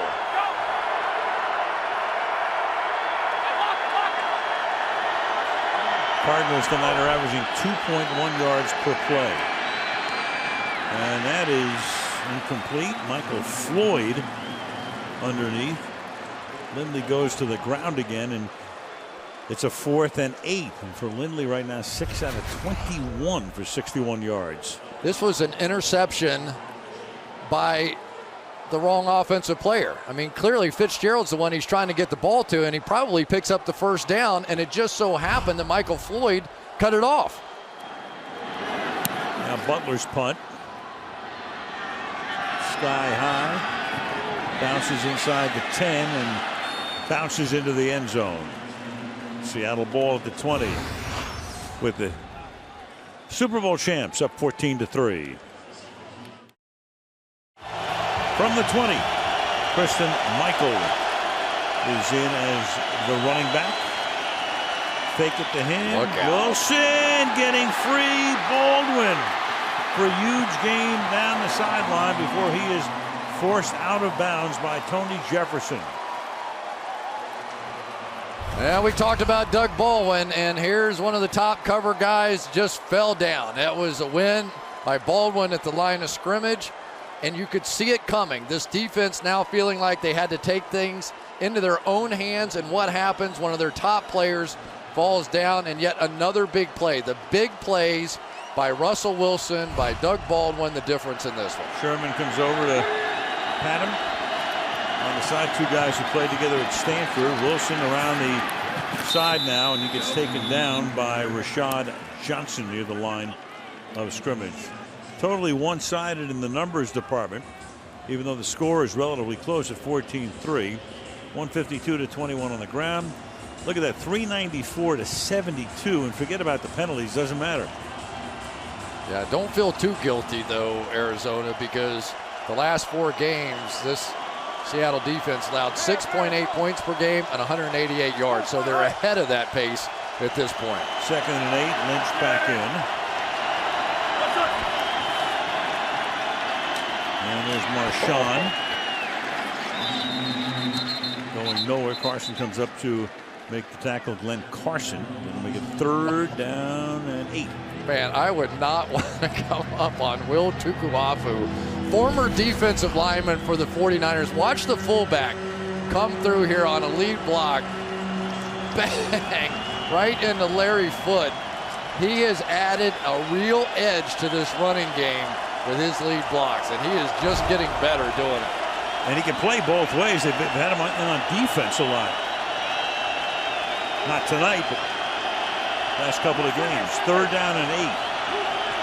Play clock going all the way down, and Wilson sees it and takes a timeout. 3rd and 8 when we come back to Glendale, Arizona. Patrick Peterson, 4th year out of LSU, overall number 5 pick. In 2011, Calais Campbell, 2 of the key guys. But Peterson fell down, got beaten for that 49-yarder on this series. 3rd and 8, and that pass is incomplete, intended for Baldwin. And Baldwin could feel the presence of Okafor right there. So it's 4th down and 8, and Hauschka's coming in. That was a good job by Todd Bowles that time. He just, instead of blitzing on that one, he dropped Okafor underneath that slant that had been beating him tonight. Good call. 47-yard attempt. Hauschka has missed from 52 and from 50. Ryan puts it down, and this one is also no good.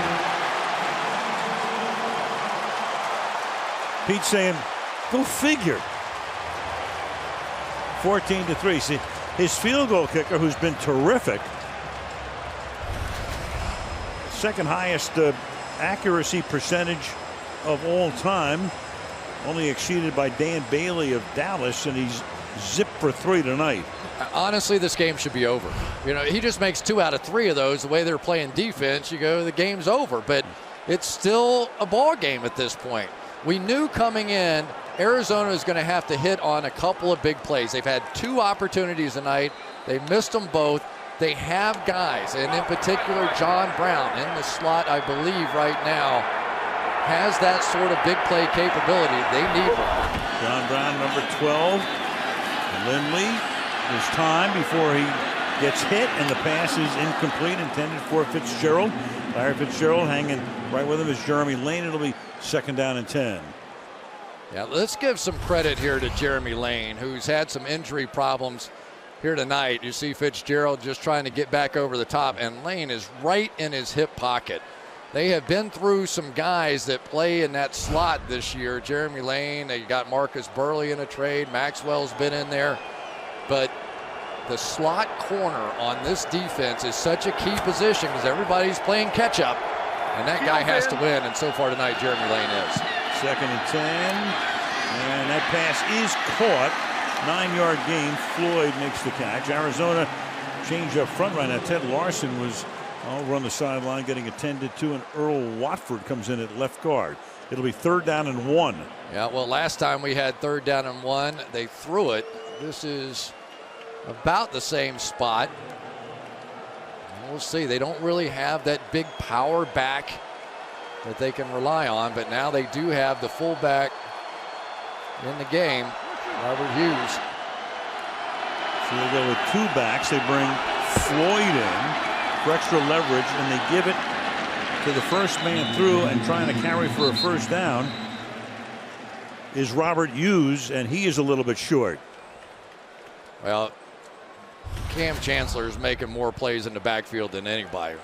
This is a safety. This is what this guy does all the time. I mean, you just watch him play a little bit, and it's Cam Chancellor doing remarkable things. There's Bobby Wagner in there going right over the top of the whole thing.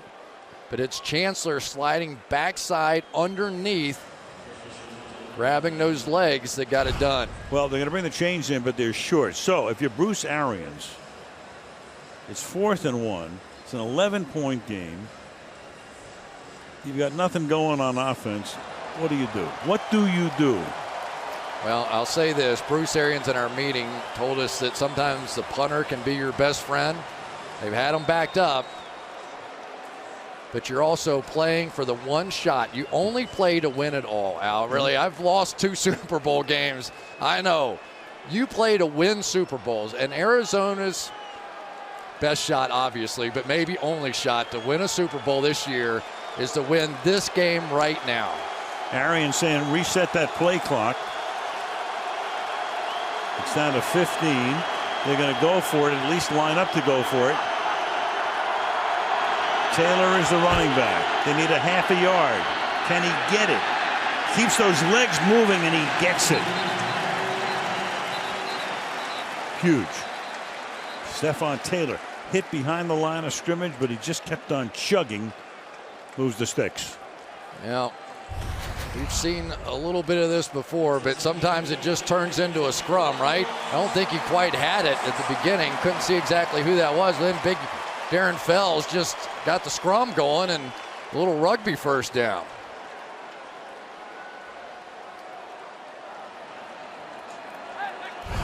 Arizona 14 rushes tonight, 23 yards.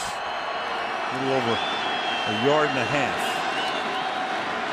Lindley hangs in the pocket. Now he's going to go deep. Floyd is there, and Floyd is able to make the catch at the 20-yard line. Richard Sherman covering on the play. Big play, and that electrifies the crowd. That's what Michael Floyd is paid to do. He's not going to run by people. He's a big, strong guy. You throw it up there against even the best in the league, and he comes down and makes a play. There they go. They finally get one. They've been close on big plays. They just missed on one down the boundary earlier. This time they get Richard Sherman. Floyd, 2 catches for 42 tonight, plus drew a 36-yard pass interference call. Lindley under pressure, and down he goes. Fake the inside handoff, and Jordan Hill, number 97, comes in there for the sack. Well, Michael Bennett is going to draw this. He's going to come here, and then Hill's going to come around that way. But what we've seen is anywhere Michael Bennett goes, he draws 2, and then it's going to open things up for Jordan Hill. This is great team defense here. They don't care who gets the sacks around here. What they want to do is set you up and then get you with the next guy coming through. 2nd down and 16. They go trips, bunch them to the right side. Lindley looks the other way. Throws, that's caught at the 15. That's Jody Carlson, John Carlson, the tight end. Carlson, the tight end, makes his first catch of the night. That's going to make it 3rd down and 4. So Lindley at 206 career pass attempts, still looking for his first touchdown pass. That's the longest streak in history. You know, the Seahawks have start to play his career. Yeah, been a great red zone team. The problem is nobody gets in the red zone to challenge them. The biggest play of the game right now for Ryan Lindley. Bunch receivers to the right, 3rd and 4, and he drops it. Drops the snap, but stays on his feet, then throws low and incomplete. Intended for Marion Grice, so he dropped the snap, and that in effect ended the play. 4th and 4, and in comes the field goal group to try to make it a 1-possession game. Killer. You can see his eyes down the field, took the snap for granted that he was going to get it, and Just had to dump it out of there. That's unfortunate.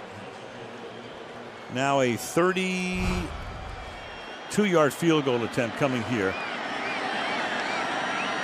for Catanzaro. And the rookie is able to put it through with 1 minute, a little less than that remaining in the third quarter. It's now 14-6 Seahawks.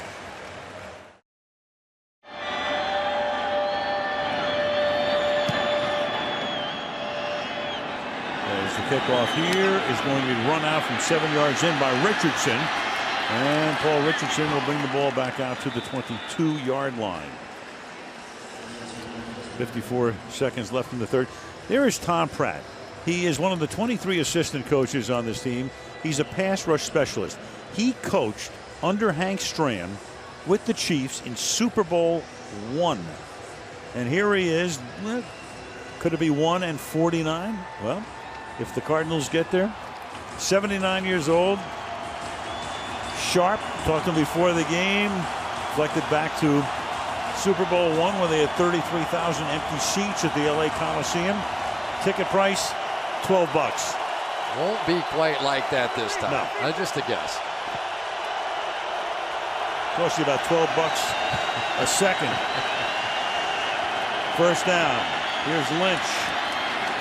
And Lynch with some heavy running to the 28-yard line. Let's go down to Michelle. As you mentioned, Tom Pratt 79, Tom Moore 76, and Pratt told me, you know, we put a different light on things. Young coaches are eager. The world is ahead of them. Ours is behind us. We have no higher aspirations of being a head coach or moving on. The young guys do. We look at the game in its purest form. You know, Michelle, Arizona, a place where a lot of guys come to retire, but not these guys. They're still working. 2nd and 3. And here's Lynch to the outside. And Lynch, who started the night with an upset stomach, is now giving Arizona one.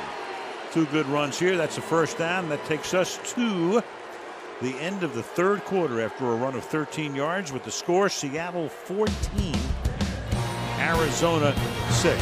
Sunday Night Football resumes after these messages.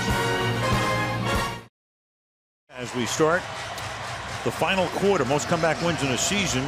The record is 10. Most recently the Pats in 2011. The Cardinals this year have 9.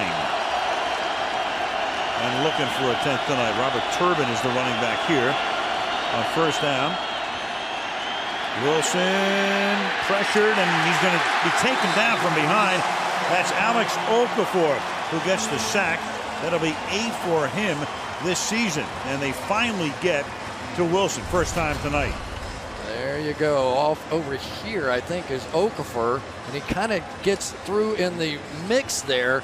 And instead of trying to do something crazy, just tackle a leg. Get that guy down on the ground. And really, that was the play they had to have. You just knew if Arizona was going to get in this game, defensively, they're going to have a big play. Now they have to convert it. 2nd and 20. Cardinals talking to each other on defense. Put the heat on, and then the pass is caught, and that is Luke Wilson. And he almost escapes again to the 31-yard line. Cardinal defense looked a little disorganized just prior to that play. And Wilson for 38 yards. Live by the blitz, die by the blitz. And they end up with Larry Foote in coverage. We talked about it at the beginning of the show. You do not want Foote in coverage. As soon as Russell Wilson saw that, he's like, give me the ball, give me the ball. He is jumping up and down. There goes Foote. He knows exactly what he has. And Luke Wilson has torn it up tonight. Lynch back in. And Wilson chased again. But buys time. Surveys. And that's hauled in at the 22-yard line. Paul Richardson came back to make the catch, gain of 8. It's got to be so frustrating to play this guy. You think you have him, and they've got 2 guys right in front of him after the scramble. And look at him, eyes down the field, knows he's probably going to take a hit. Finally finds him and ends up a play. But let's give a lot of credit there to Paul Richardson, a young rookie. They worked so hard on those scramble drills, came ripping back to the quarterback, gave him a place to throw, and a big first down play. 2nd and 2. With the Christian Michael. Seen a good deal of action tonight, and he will pick up a couple of yards, gets it inside the 20-yard line, and a first down. I tell you, who's had a nice game tonight is Justin Britt. I have seen him really struggle at the right tackle position when it becomes a pass protection kind of game. But tonight, with run blocking, he has been dynamic. J.R. Sweezy, they weren't sure if he was going to be able to play. A new center in Patrick Lewis. And these guys have really picked up their pace of play. It's been a great performance by the guys up front. Britt, 2nd-round pick out of Missouri. And Wilson to the end zone, caught by Luke Wilson, touchdown. Once again, the firm of Wilson to Wilson. 20 yards and the score. And once again, Russell Wilson saw Larry Foote in coverage right there. He knows exactly what it is. Finds his tight end down the seam, knows that Larry Foote is not going to be able to run with Luke Wilson. 2 times this drive they've had man coverage with Foote, and they go right after it and score a touchdown. Hauschka now for the extra point. And with just under 12 minutes remaining in the 4th. Pete Carroll looking for that NFC West title and how much that would mean in the playoff scenario. 21-6.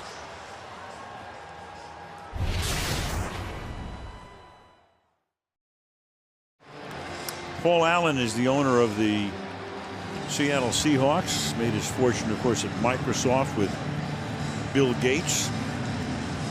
Bought the team a number of years ago. Watched him get to the Super Bowl in 05 and lose to Pittsburgh. Very costly penalties in that one. Of course, every Seahawk fan will never forget that day. But then MetLife Stadium last year, and they routed Denver to take the Lombardi to the Pacific Northwest for the first time. Touchback. Arizona from the 20 down by 15. And there it is, your Legion of Boom. The 4 guys on the back end who are just so stellar amongst an entirely stellar Seattle defense. I mean, they're just good top to bottom. Yeah, and Byron Maxwell never gets enough credit for my money. In the last year, 4 interceptions in the last 5 games, started all 3 of the postseason games. And you know teams are going to try him every time. And that's fired incomplete. Boy, again into a lot of traffic. A little bit more on the LOB. And they've lived up to it tonight. Great safety play. The corners as good as it gets. They get up in the face of these receivers. And I tell you, you can add a 5th guy tonight. Jeremy Lane's had a tremendous game. But one of the things they always have going for them is they get pressure. And so they don't have to cover as long as some teams do. Michael Bennett tonight has been borderline unstoppable. He hasn't made all the plays, but boy, has he set up his teammates to make plays.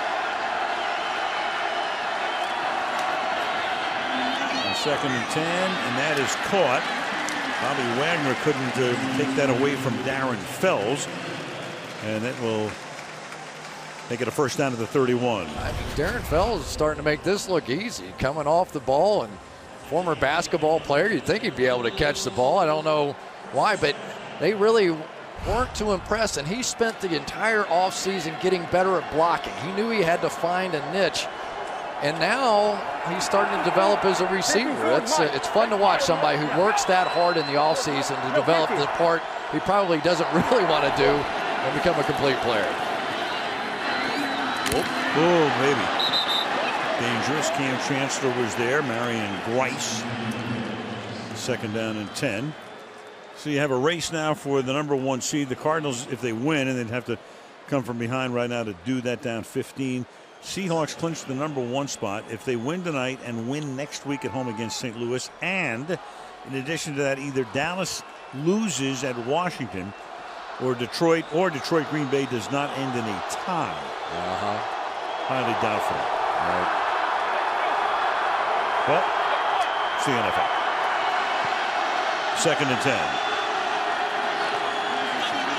And it's again high and incomplete, intended for Michael Floyd. That'll make it 3rd down.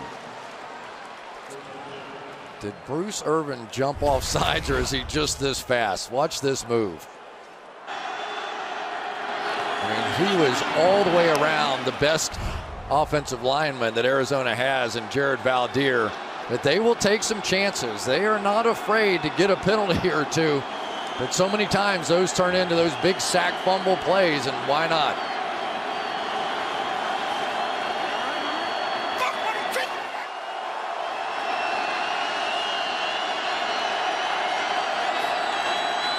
Blitz, Lindley throws, and that's caught. Spinning but not getting the 1st down is Jerron Brown. Richard Sherman is there to make the tackle, and that's going to set up a 4th down, and they're going to bring in the punting group. As if they don't need a few new looks out here. Look at this. I don't know what you call it. We called it the wide 9 when it was 1. Maybe we call that 99. They will flank those 2 guys out there. And the reason they do that is they want to force your tackle and your guard to come to them in space, and they don't think anybody can block those guys in space. Butler's kick, fair caught, 26-yard line by Brian Walters. 10.5 remaining in Glendale, AZ. Seattle up 21-6. Starting from the 26. And a penalty. 10 penalties against Seattle tonight, 1 against the Cardinals. False start, number 68, offense. 5-yard penalty, still 1st down. 11-1, that's Britt. Yeah, I tell you, though, the more you watch Russell Wilson, statistically, you're never going to look at him and go, oh, wow, that's one of the greatest quarterbacks that there is playing the game. But when you consider what this guy does to win football games and to play complementary football to his defense and how good they are, it's remarkable poise for a guy his age.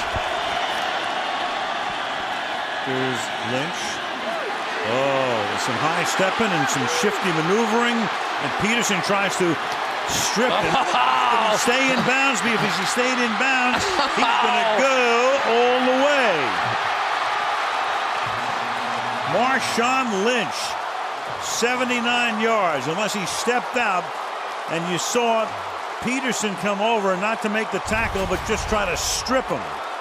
It's not quite the earthquake run, but it's close. They've got 3 defensive linemen right in the center. This is all Marshawn Lynch. And Peterson, one of the fastest guys, goes to try and strip the ball out. Rashad Johnson, it's unbelievable. Honestly, it's unbelievable. I don't care if he ever talks to the media. Watching that guy play is remarkable. Here's the key right here. Right foot in clearly. Left in. Right in. And off he goes to the longest run of his career. One of the greatest plays I've ever seen right there. An individual effort. Sick. Literally, physically, whatever you want to call it. That's sick. That is absolutely spectacular, and he does it all the time. What has Antacid done for you lately? Skittles. I guess they work. We're going to have to bring some to the booth. Whatever it is. Wow. Think they're going to pay him?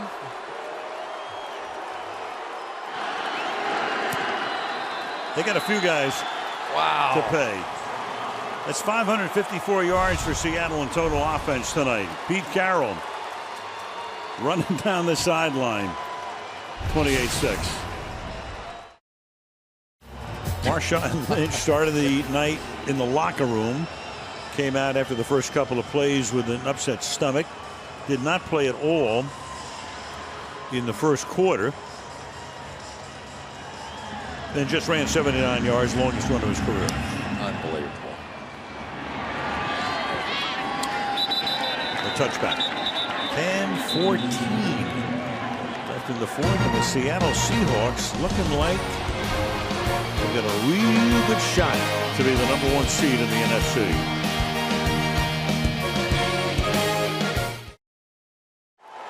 And back, University of Phoenix Stadium. It's 28-6.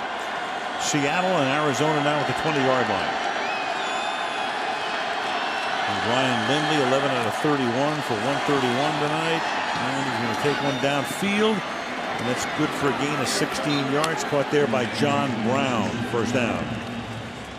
So what about Drew Stanton? There he is. So what do you do next week? If he's ready to go, they go to San Francisco. Seattle goes home and then meets St. Louis. If Seattle wins that St. Louis game and Green Bay, Detroit doesn't wind up in a tie, they're going to be number 1. The catch is made at the 45-yard line. Into the 40 goes John Brown. That would make Arizona either 5 or 6, meaning they'd have to play 3 games to get to the Super Bowl. The first one clearly on the road, and maybe they'd get a home game in the championship game, but doubtful. Yeah, the question is, do you think the Rams can beat Seattle in Seattle? They won earlier this year, so maybe you do bank on that a little bit. I'm going to guess, and I have no idea, but I would think they would give Drew Stanton another week and try to get him ready for the playoffs. If you're in the wild card, you're in the wild card, and does it really make a difference from there? Yeah, it's an MCL that happened 10 days ago. Given 24 instead of 17, and that pass is intercepted by Richard Sherman. So sooner or later a flag is down on the run back, so the pick figures to stand, and then Richard's going to go all the way down to about the 30-yard line, but a lot of this figures to be coming back. Holding number 74, offense. Penalty is declined. Result of the play is interception. First down. Well, there were 2 receivers in the area and 1 defensive back, and in between, kind of threw it to Richard Sherman there. But anytime you get behind, and one of the reasons I think that this defense hasn't had quite the number of sacks, quite the number of interceptions they had last year, is they've been playing in a little bit closer games. But when you get behind this team and you have to throw it into this secondary, it usually doesn't turn out so well. Then we get the show, and pretty soon Richard will be over there going, you know, I can't hear you, and the whole thing. But he is the real deal. The interceptions just keep coming, and they don't come by accident. A lot of them have come on our show this year. Sure, yeah, that's the 3rd, right? Yeah. 3 or 4. Robert Turbin. Well, we saw him opening night, and Green Bay didn't even throw it his way. Turbin gets wrestled down. Then he got a couple on Thanksgiving and went off the field holding a big turkey high over his head. Since 1970, the year of the merger, most picks, Lester Hayes, Everson Walls on top. Kenny Easley is right there. He was a Seahawk. And Mr. Sherman. You could tie that record before this game's over. He's an entertaining, thoughtful guy. Has a great story. I love the story. Maybe we can tell it about his mom and the neighborhood kids. And 2nd and 11, Wilson throwing, and that's caught, and that'll be a first down. That's Paul Richardson. All right, tell us that bedtime story. Come on. Well, you know, Richard Sherman, he grew up in, you know, by his own admission, in a tough neighborhood. Compton, California. But his mom was so loved by the neighborhood kids, even the ones that were in the gang. She always took care of all of them. So in return, those kids refused to let Richard Sherman and his brother hang out with the gang, and just basically said, no, we're not doing that to your mom. You go study. He did. He ends up in Stanford and now lands in Washington and Harvard and all those places because people want to hear that story. But you see the commercial with his mom and all that, with selling soup and all the different things. But it really is a pretty remarkable family that has produced a guy that is on the cutting edge of professional athletes today. Well, you know, we have our meetings with him. We've gotten to know him. He's fun. He's very smart, very clever. He is. Great sense of humor. And unafraid. Yeah. You know, with all the politically correct talk we get out of athletes, tell me, he is on the other side of that coin. Out of everybody. Yeah. 2nd and 11. Here's Turbin. He also, of course, knows where the cameras are. There's a little bit of Reggie Jackson in him. Off he goes. I think Russell Wilson actually sneaked up from behind, and there was Russell with a turkey leg. And that was their night in Santa Clara. But it was interesting talking to Pete Carroll about this defense, and he said, you know, there were so many things this year. The Percy Harvin trade kind of set us back. They had to have a big meeting after that Kansas City loss. And he said it just took us a little while to get our quote-unquote stuff together, and now they have, and look out. Here's Baldwin, and that's a first down. That'll take the ball to the 10-yard line with 5:53 remaining in the fourth quarter. And Pete Carroll, he can smile because it looks like the road to the Super Bowl on the NFC side will very likely go through the Pacific Northwest. And somebody has to catch up to Russell Wilson. He is so cool when people send blitzers after him. And these are real athletes. These are safeties and corners. Linebackers have almost no chance. Defensive linemen have absolutely no chance. And tonight, he has just been the difference. A guy that makes about $600,000 a year. Some quarterbacks make that in a week. He's in for a raise, I think. Kristen Michael. You know, I was thinking, Chris, the other day we were talking about 2 years ago at the end of the season, there were 3 young quarterbacks who were kind of like the new breed. You had Kaepernick, who was in his second year. You had RG3, a rookie, and this guy, a rookie. And we all thought, you know, wow, this is the future. This is the whole thing. Now, you know, Kaepernick did get the 49ers to the Super Bowl. But look where those guys are right now compared to this guy. And the charisma, the leadership, I think, is the difference with him.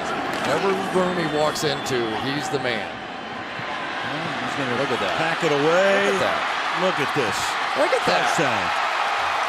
How do you stop that? I don't know. He's not the fastest. He's not the biggest. He doesn't have the best arm. He just creates magic. We have seen magic tonight out of the Seattle Seahawks in the biggest game of the year. Marshawn Lynch, Russell Wilson, as they've done, going to the Super Bowl and winning it a season ago. That's fantastic. I mean, that is just incredible football. Wow. They have run up 594 yards on one of the best defenses in the league. 3 TDs on their last 3 possessions. It's a franchise record for yardage in a game. Hauschka's missed 3 field goals, but he's made all 5 extra points. And it's 35-6. We used to call this dead to rights. Right? You got no chance. You come out there, Alex Okafor right there, you completely stop, give him the old okey doke with your eyes and look back inside. It just doesn't matter. I hope people didn't go to bed early tonight because we have seen a show here in the second half. That run by Marshawn Lynch was as good as I've seen, and Russell Wilson just makes it look too easy. I don't think Pete Carroll can believe it. Look at it, it's like, they are the team to beat, Al. They are the team to beat. Well, they were 3-3, but now they've won, counting tonight, 8 of the last 9. St. Louis at home next week. And then if they win that one, and Green Bay Detroit doesn't end in a tie, so let's just assume that. Then it's a week off, and then the next game is in Seattle. And then if they win that one, the following game would be in Seattle. You know, the one thing you would have said is that maybe their offense wasn't quite matching what their defense was doing. Their defense tonight comes in here. Yes, it's a third-string quarterback, but they really destroyed Arizona. They did. And now if the offense starts getting to that level where the defense is playing, and Russell was telling us last night, you know, this team now acts as one. Our defense's energy when we're on the field, they're cheering and screaming and jumping up and down, and we feed off of that. And this is really becoming a team right now. Again, we'll bring it out to the 20-yard line. That quarterback class in 2012. Andrew Luck, obviously terrific. RG, injuries, of course. Ryan Tannehill, okay down there in Miami. Brandon Weeden, now a backup in Dallas. Osweiler backs up Manning in Denver. Wilson gets picked in the 3rd round. We know about Foles, had a great year last year. Hurt down the stretch for Philadelphia. Kirk Cousins backing up Griffin in Washington. And then Lindley picked in the 6th round. Who beats these guys, Al? Right now, you know, especially going to Seattle, I don't know. Dallas beat him up there, but you know Dallas is obviously playing extremely well right now. But now Lynch is going to do an interview, right? With Ricardo Lockett, right? Sure.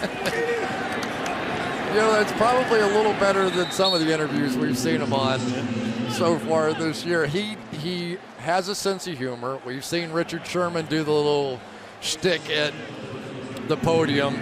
But Lynch, if you watch his interviews, you almost laugh out loud. They are funny. Well, it's cost him $100 grand. Wow. That's picked off here by K.J. Wright. He celebrates his, well, no, they're going to say incomplete now. I was going to say he was going to celebrate his new contract with an interception, but instead it's with a pass defensed. Yeah. Wow. They look good. K.J. Wright, the coverage specialist for the linebackers out here. Oh, yeah. Hey. Run on the ground. No. It's hard to find a weakness. You start looking up and down the way Kevin Williams is playing right now at the nose tackle, maybe that a little bit. I don't know where you point to say we can go get him there. 2nd and 10, and that's almost picked off. Darrell Simon covering on the play. And for Lindley, it's been a tough night. 15 out of 38. Quarterback comparison. Well, you look at passing numbers, and it's been a big night for Wilson, but then the rushing numbers too. You know, and you can't even take those numbers, as impressive as they are. Russell Wilson's been better than that. Yeah. He's been better than that. This is his second game against Arizona. A quarterback rating 122 or better. His numbers are better than that, or his play is better than that. And a sack here at the 24-yard line by Bennett. So Russell with 340 passing yards and then 88 rushing. I'm glad Michael Bennett got that sack because he has created opportunities for his teammates all night. They have been unable to block him in one-on-one situations. He deserved it. Sometimes you watch a game and you go, that guy deserves better than that. I thought Cliff Averill in the Super Bowl deserved better than whatever his numbers were after that game. Butler's punt, fair catch goal for May, 23-yard line by Walters. Well, we talk about Lynch, and I think if you follow football, you know he doesn't want to talk to the media. Take a look at this. How does that defense compare to others that you've seen this year? Yeah. How does your back feel, Marshawn? Yeah. Every win is big, but just can you talk about this win against Arizona today? Yeah. Any thoughts on the defense today and how they played out there today for you guys? Yeah. Tell you what. Well, you know, he got fined $100 grand because he didn't talk to the press, so that's how he talked to the press. They didn't say what he had to answer. Right. You know, he just had to answer, so he does. And the only unfortunate part about it is he's such a great player. In some ways, you just wish you could introduce him to America in some way. I've interviewed him before, back before sort of the boycott. He's an interesting guy. He's obviously an incredible talent. And he is, certain players define the team, you know? And those two guys kind of define what this team's about. You have the heavy-handed, powerful, intimidating running back, and then you have the brash, trash-talking, interception leader of the NFL, and they make you uncomfortable physically and emotionally when you play them. Yeah. Yeah.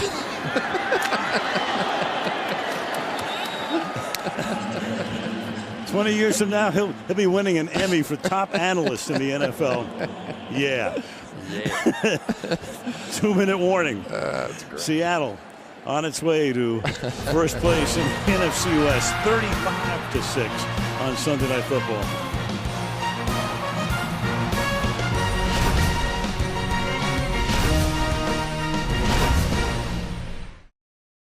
And assuming this score holds, Seattle will be the #1 defense in yards and the #1 defense in points, moving ahead of Detroit in that category now. Meanwhile, you've got Tavares Jackson, who's going to wrap this game up, the backup quarterback, one-time Viking. And couple of runs were probably in this one. And Michael loses the ball, and then it bounds out of bounds. So Seattle keeps possession. Penalty on the plate. Walt Anderson.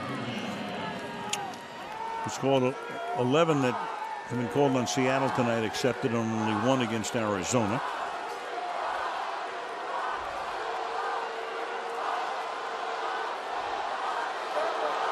There is no flag for an illegal formation. Number 79 had reported as an eligible receiver. Fumble forward, went out of bounds, and be brought back to the spot of the fumble. 4th down. All right. Cardinals most yards allowed since 1958. What? Go figure that one out. A defense that's been so phenomenal.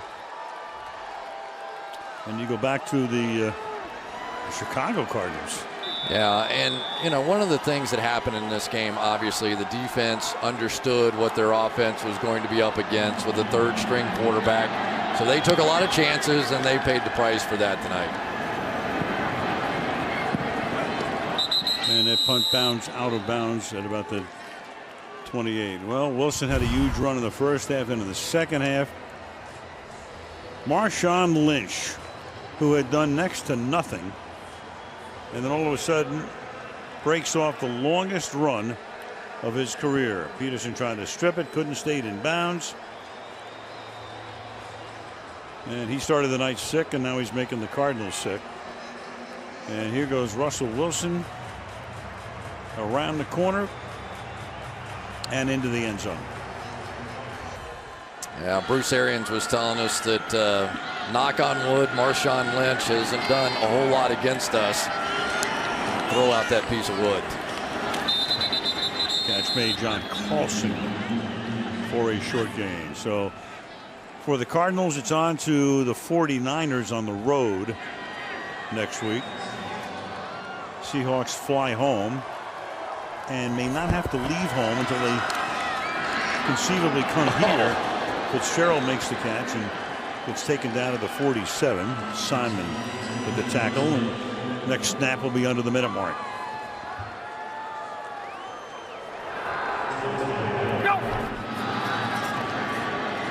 Look out. And Fitzgerald paying the price again. David King came in that time and put the lick on Lindley. I so admire Larry Fitzgerald. Watch him. He knows this is garbage time. Easy for him to decide to not go for that ball. Back-to-back plays, just absolutely gets drilled. There's Papa. Been watching this guy make remarkable plays for a long, long time. Boy, that playoff run he had that culminated in that Super Bowl. They won that game. It would have been the greatest run by a receiver ever. Agreed. He had 4 games in the year in which they finished 9-7. Were beating something like 50-0 in New England going down the stretch, and got hot. Beat Atlanta in a wild card game. Went to Carolina, beat them. Went here and beat Philadelphia in the championship game. And then, of course, he took the lead on a reception and a touchdown in the Super Bowl, only to have Ben Roethlisberger come back 93 yards and Santonio Holmes make the catch to win the game. And then Kurt Warner got sacked, right? Oh, yeah. At the last play, trying to throw a Hail Mary. Larry said, I would have caught that one if he'd have gotten it off. Right. He probably would have, the way he was going that game. John Brown making the catch. And the other thing about Larry Fitzgerald, I say, is he had an MCL, and this team had lost 2 games, and he said, I just don't care. Put on a brace, went out there. He wasn't himself. He knew it. But he also knew his team needed him on the field. He's a gamer. 15 seconds now left. Pass intended there for Floyd. So Wilson, a tremendous night. Lynch has one phenomenal run. Luke Wilson becomes the most famous Luke Wilson in the country, at least for this week. How about the job by Luke Wilson, though? Yep, there he is. Came in with 191 yards in 14 games. Tonight, 139 yards and 2 touchdowns. And it's Harold Simon who is down on the ground for the moment, needing a little bit of attention.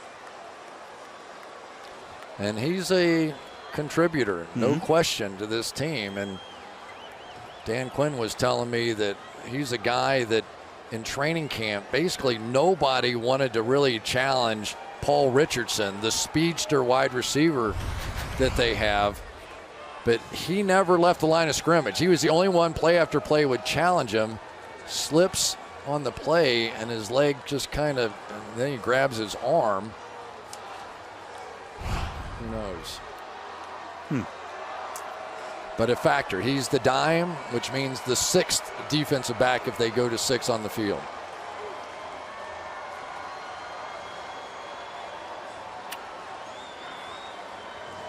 I have a gut feeling on what's happening out there right now, but me too. Sometimes they've got to, I'm not going to say it. No reason to guess. There's good news right there. At least he's able to get up. Sometimes if your shoulder pops out, you've got to pop it back in, and they may be deciding they're going to try that on the sideline. Good player, tough kid.